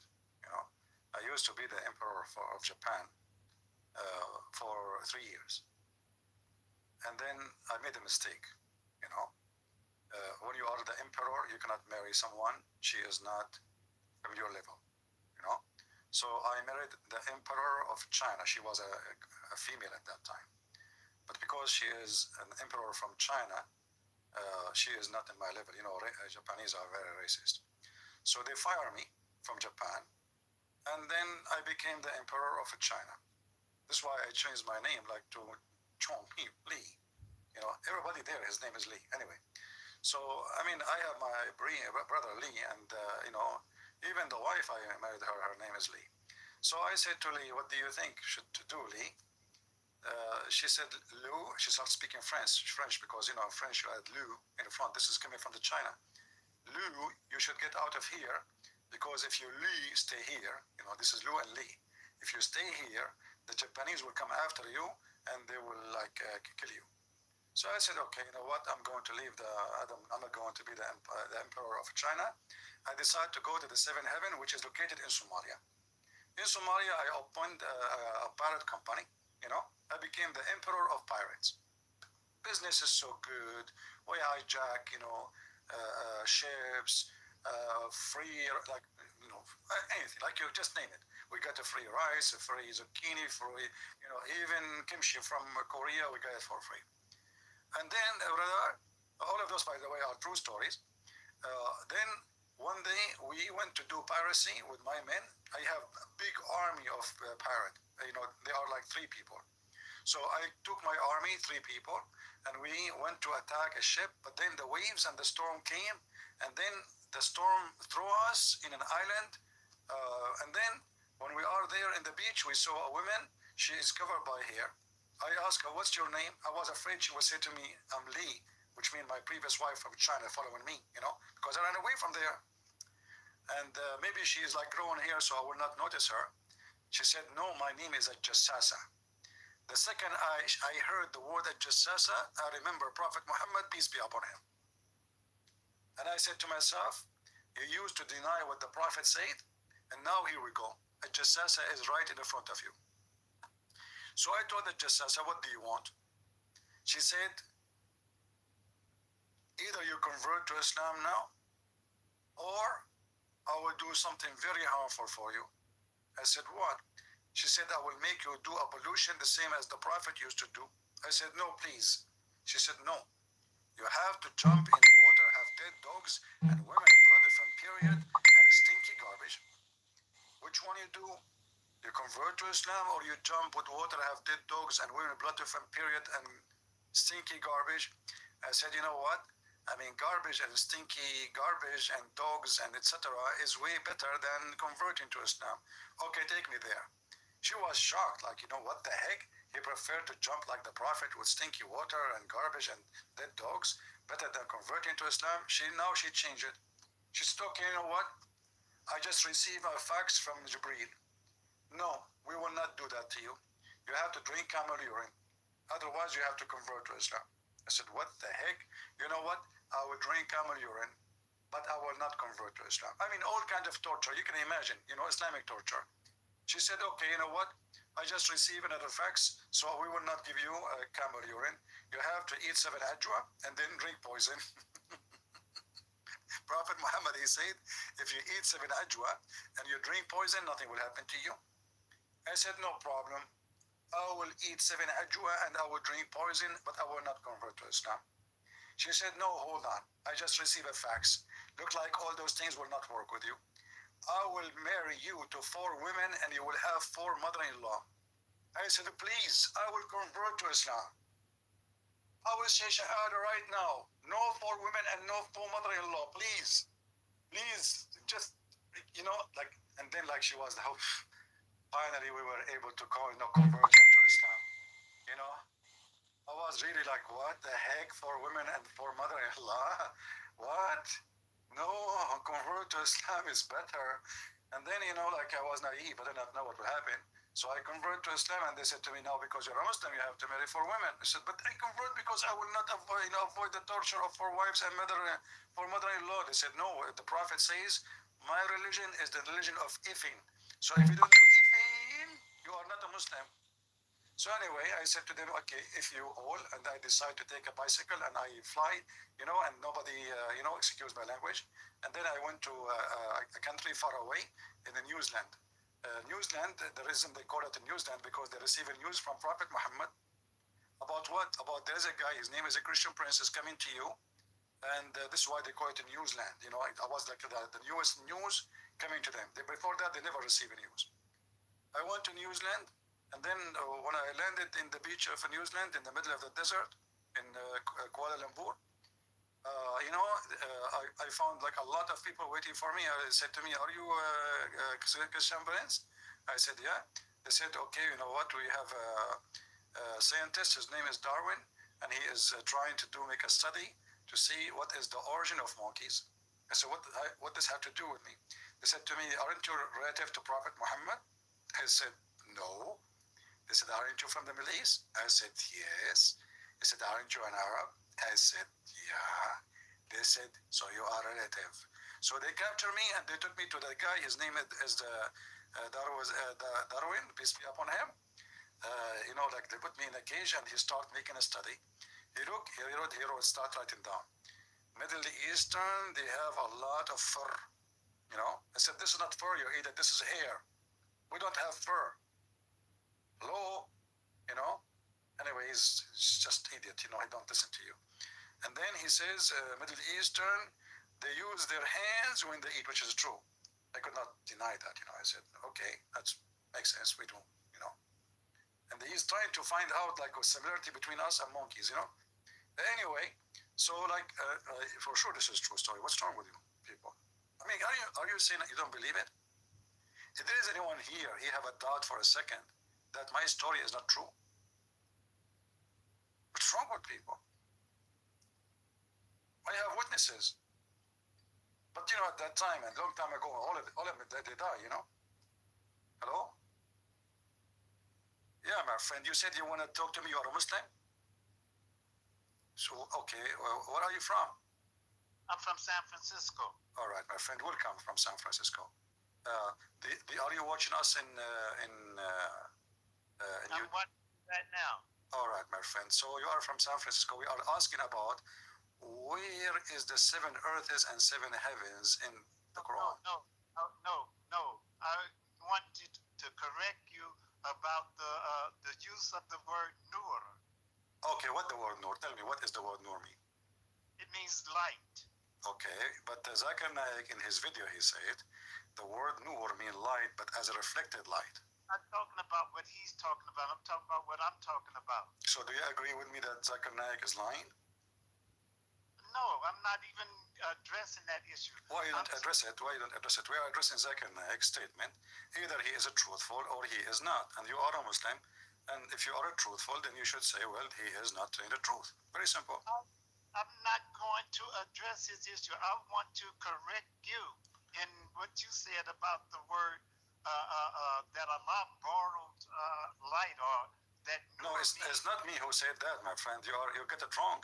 For me, I know that the word nur is not a borrowed light, but it's you Muslims who lie, and you claim that the Quran speak about reflected light of the moon.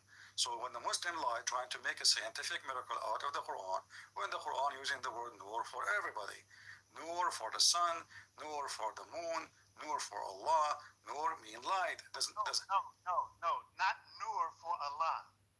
So is Allah have a nur or not? Allah, the word for Allah is an-nur. Al-Nur. Where do you get this from? Where do you get this from, Al-Nur? An-nur, the light. No, I don't want to Google it. Tell me where we can find the word Al-Nur in the Quran. An-nur. There is no word. There is no such a word in the Quran saying that Allah is Al-Nur. Can you show me the verse? It says that the An-nur is Allah's attribute. Allah and Nur is his attribute? Yes. No, it doesn't say Al-Nur, it says Nur. No, I'm telling you about Allah's attribute. Okay, how it is an attribute of Allah? If Nur is attribute of the moon, attribute of the sun. No, not Nur, and Nur. My friend, do you know what Al mean? Do you know what Al mean? Do you know what Al mean? What? Do you know what Al mean? Al when you say Al. Yeah. The. Okay, so that's mean anything I add before the will make it the car, the train.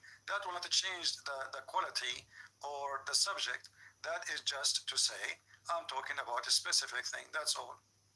Yes, it's talking about Okay. a specific. Where in the Quran? No problem. Where in the Quran it says that Allah is Al-Nur? I'm telling you that An-Nur is Allah's attribute. Okay. In order to find attribute of Allah, you have to find it in the Quran, my friend. So where in the Quran it says He is Al-Nur? You doesn't have to find it in the So Quran. where do you get it from? Where do you get it from? Where do you get it from? Find An-Nur in the Arabic dictionary. No, Arabic dictionary, the word Nur is Nur. There's no Al-Nur. There's Nur. No. An-Nur. My friend, you said it's an attribute to Allah. Then we have to find it in the Quran. Where we can find it in the Quran? Do you know what the 99 attributes of Allah is? I know, but we cannot find them in the Quran too. Here we go. An example. I said to you, where is An-Nur? You said it's not in the Quran. It's in the dictionary. So you Muslim, you find Allah in the dictionary? Don't divert from the question that I'm asking you. I'm asking you, where you get An-Nur from? You said dictionary.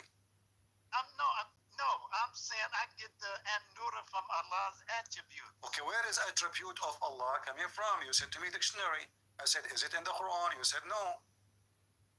I did not say no. So where we can find it then?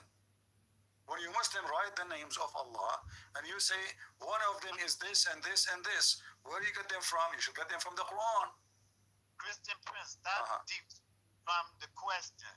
You're trying to divert from the question. I'm asking you, do you know what the 99 attributes of Allah is? I know that they are stupid. Oh, you know, but they are stupid. But Yeah, as an example, one of them is Al-Mudil. How Allah can be Al-Mudil, the one who deceive? Okay, see, you keep on trying to divert. No, I am not. You see, in the Al-Mudil, we can find it in the Quran. In the Quran, we can find the word Nur, but we cannot find Al-Nur. Answer my question. Do you know the 99 attributes of Allah? I know them, and I told you they are stupid. Now, what is your answer? Where we can find Al-Nur? One of them. Okay, I will go with you. You sound like you are a scholar who know nothing about Islam.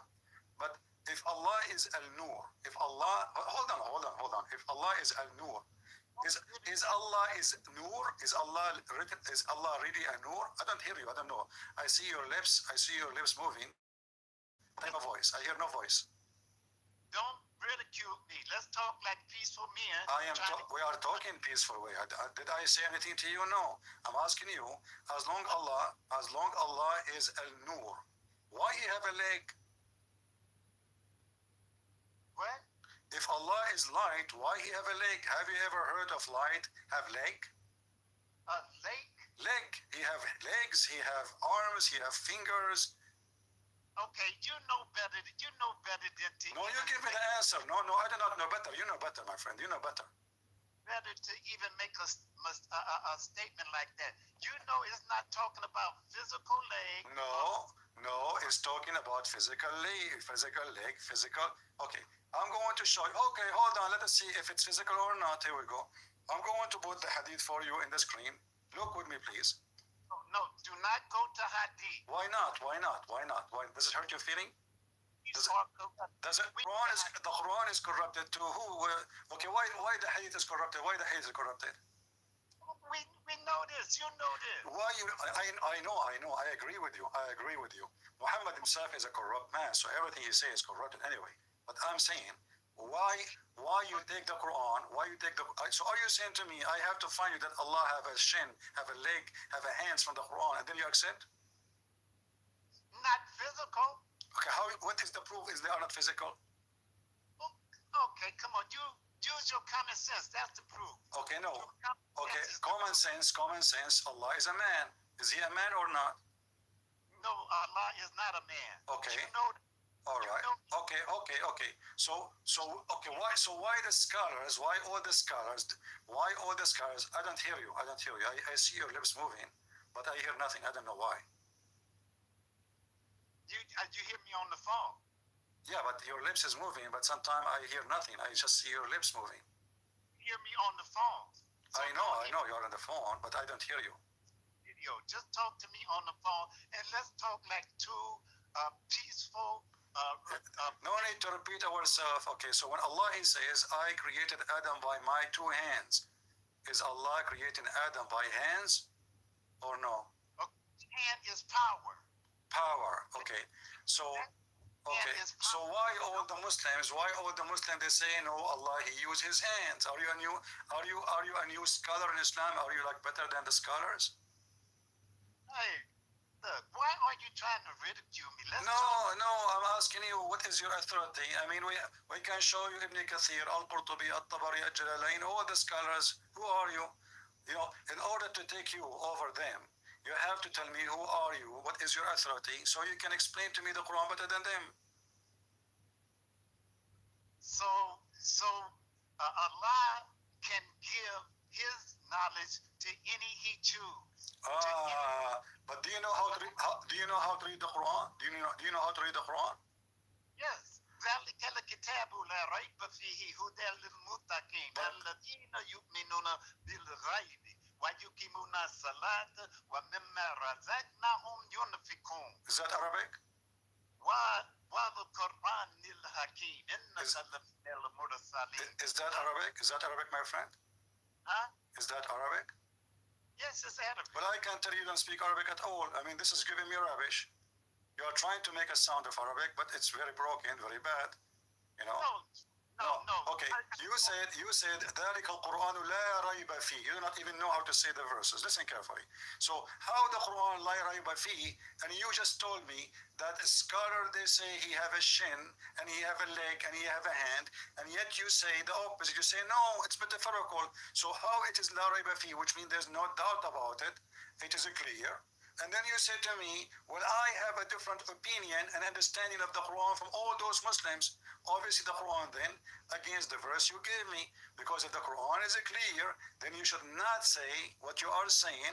You should agree with the rest of the Muslims. The Muslims should agree what the Quran is saying. So if the Muslims say Allah have hands, and then you say, no, Allah don't have hands, mean power, that is funny.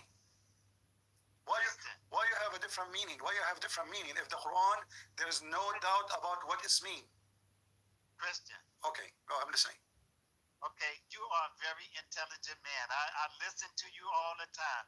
You are a very intelligent Christian. Okay. And I know you know doggone well what I'm talking about, and you just trying to ridicule me and make me look like I don't know what I'm talking about. You don't know what you are talking about. Prove me wrong, my friend.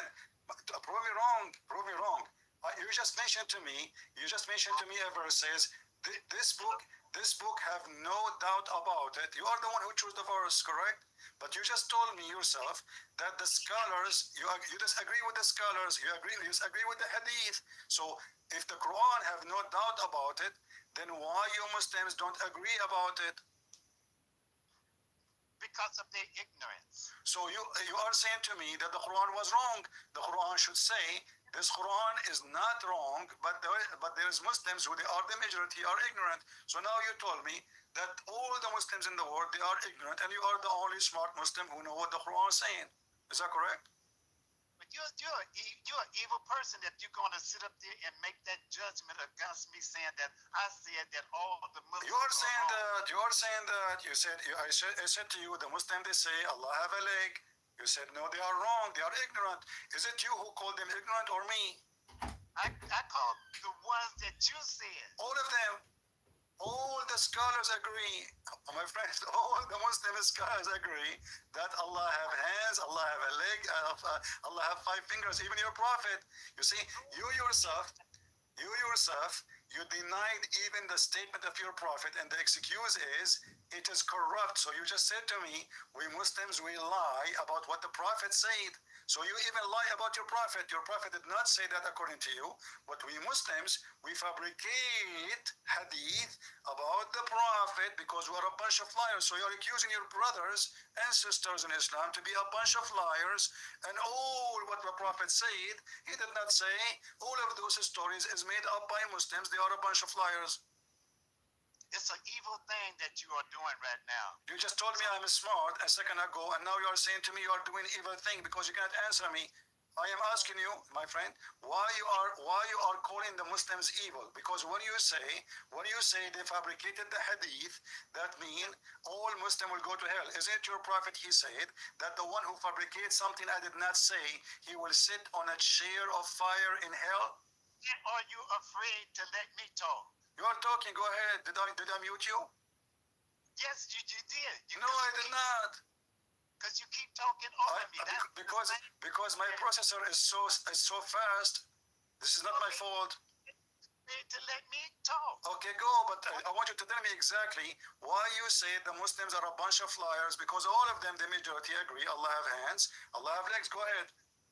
Okay, can you play back where I said all the Muslims is lying? No, you said they are ignorant, the one who says that, but all the Muslims, especially the Sunni, agree that Allah, he have hands and legs and foot. Prove to me that all the Muslims say that. Prove to me that the scholars. I can show you all the scholars. What do you want? Ibn Kathir, Al-Qurtubi, Al-Tabari, Al-Jalalain, Ibn Abbas, who you want? No, I want all of them. I want all of them. Okay, no problem. Which one you want? We start one by one. All right, here we go, guys. All of them. Okay, no problem. Muslim women that you claim that I said are false. All the Muslim men, all the Muslim women, all the scholars. Okay, my friend. I'm going to hang up on you because I'm going to play a video. If you don't mind, I will call you back after I play the video. Is that okay? Hello? Do you hear me?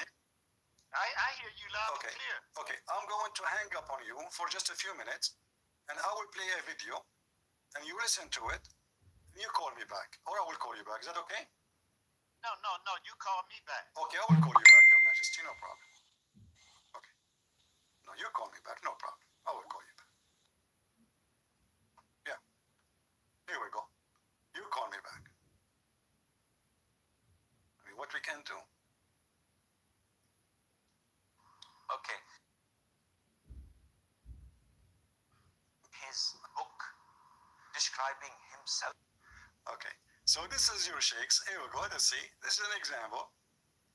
And I like it when the Muslim, he tried to say he did not call all the Muslims liars. You did. Those are your sheikhs. Those are not YouTubers. They grow beard. It's a bigger than your size. And let us see what the sheikhs are saying. It's not the Christian Prince saying that. Being Allah Azza wa Jal attributes of humans, and the answer is no. Allah mentioned Azza wa Jal in his book describing himself a number of attributes that we believe in. So Allah Azza wa Jal tells us in Surah Al-Rahman, وَيَبَقَى وَجْهُ رَبِّكَ. Allah Azza wa Jal. And this is what I call myself and all of my brothers and sisters. Recite the Quran. Get your best knowledge from the Quran. Don't devote 5 minutes a day, 10 minutes a day to the Quran. No, devote more, an hour and a half to recite the Quran and to learn what it says at the same time. Now, in the Quran, Surah Al-Rahman, Allah Azza wa Jalla says, وَيَبْقَى وَجْهُ رَبِّكَ ذُو الْجَلَالِ وَالْإِكْرَامِ. Everything will be perished except Allah Azza wa Jal. And here Allah Azza wa Jal is referring to himself by saying that his face will remain, which means Allah Azza wa Jal subhanahu wa ta'ala will not perish. He is the first without a beginning and he's the last without an ending. Azza wa Jal. He's the creator of the all, what you see and what you do not see. And he's not created. And he does not die. And he does not have an ending. Subhanahu wa ta'ala. So Allah described in the Quran that he has a face. Allah described in the Quran that he has 2 hands when he addressed Iblis, Satan. And he told him, What prevented you from prostrating to what I have created with my two hands? So this is what Allah described himself. Allah says in Surah Al-Qalam that on the day of judgment, Allah Azza wa Jal would uplift and show his leg. وَيُكْشَفُ عَنْ سَاقٍ وَيُدْعَوْنَ إِلَى السُّجُودِ, and they are called to prostrate, and everyone prostrates except the hypocrites. All the believers will prostrate, and the hypocrites will try to prostrate, and their back goes one piece, and they will be thrown into hell. That have people strapping on, have children strapping on bombs and all kind of crazy things. Really? So why wouldn't you believe that these same scholars will say things about Allah which is not true? Okay, hold on. A second ago, before I hang up on you, you said to me, "Show me the scholars." And now I showed you the scholars, and now you are calling them names. You describe them as criminals. You badmouth the guy. You don't even know the guy. You badmouth the guy. You know, all of this because you want to deny that your God Allah have 5 fingers. He is a lizard, not a human, and he have a shin. He you know, my friend. There's no proof that Allah is a man anyway. There's no proof Allah is a man. But obviously Allah have a physical body part, and all the Muslims agree. And now because you are in pain, you do not know your religion. Okay, let me ask you. Go again saying all.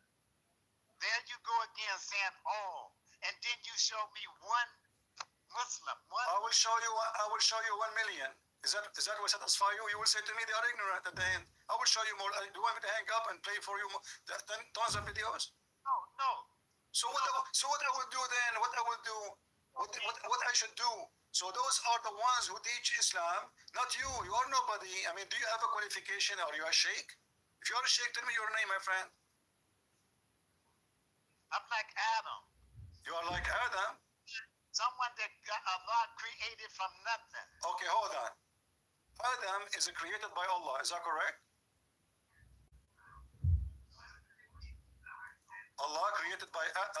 Adam was created by Allah. Is that correct? No. Can I talk? Yeah. Can you mute the YouTube so you don't hear me twice? Okay. Can I talk? You can talk. Go ahead. To let me talk? Please go ahead. Okay. Do you believe that the Bible, the Torah, and the Holy Quran addresses itself in symbolic language, in metaphors, in figurative language? Do you believe that? Not in the Quran. When the Quran said to you 70 versions, there are 70 versions. Question. Ask you a question. Yes or no? I just said not the Quran. I just said not the Quran. And not only that, when Allah want to make a parable, he say it's a parable. He's trying to copy Jesus. Muhammad is fabricating a book. So he say this is a parable. If it does not say it's a parable, then it is not a parable. So I'm asking you now, when Allah, he created Adam by his 2 hands, is that a parable? I'm asking you to answer my question first. I answered you. I said not in the Quran. The Quran, when Allah he says 2 hands, it's not a parable. Okay. Listen. Let's make it simple, me and you. I'm not going to ask you a question, but you mentioned to me Adam, right? Yeah. You mentioned to me Adam. Okay. Did Allah order the angels to bow down to Adam? Yes or no?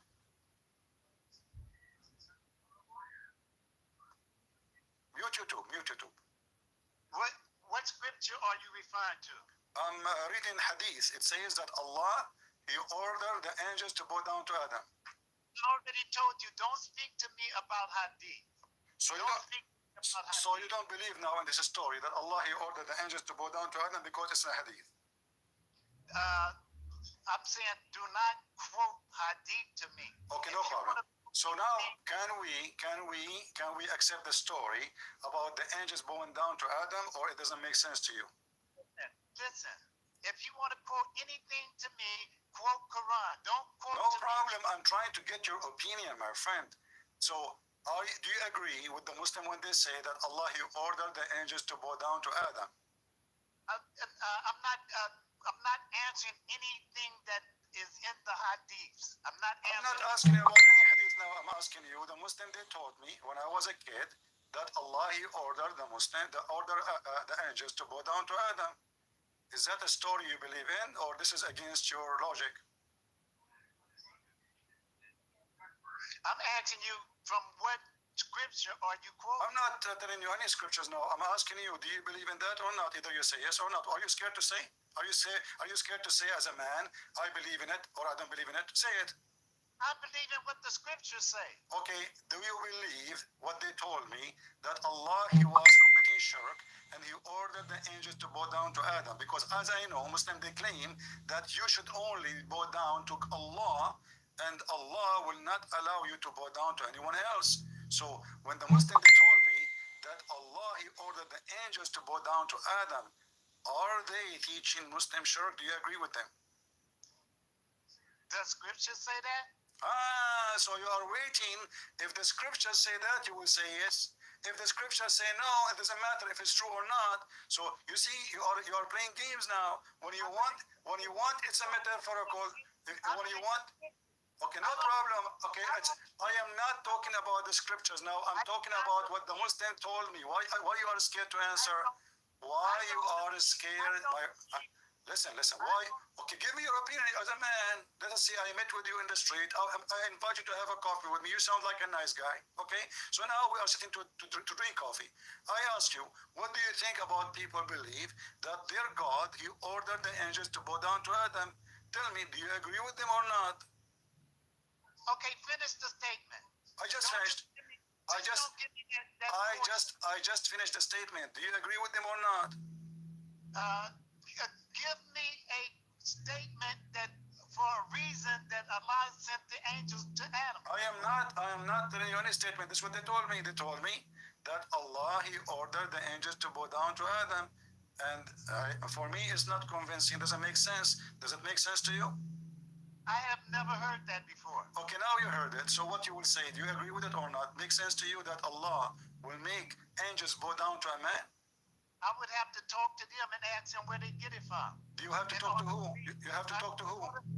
In order for me to judge that statement, I would have to speak to them and ask them where did they get that statement from. Okay.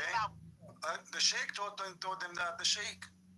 I don't believe in all the sheikhs. So you are saying. So now you are saying this does not make sense because it doesn't make sense, right? So hey, do you believe that some sheikhs ordered little kids to strap on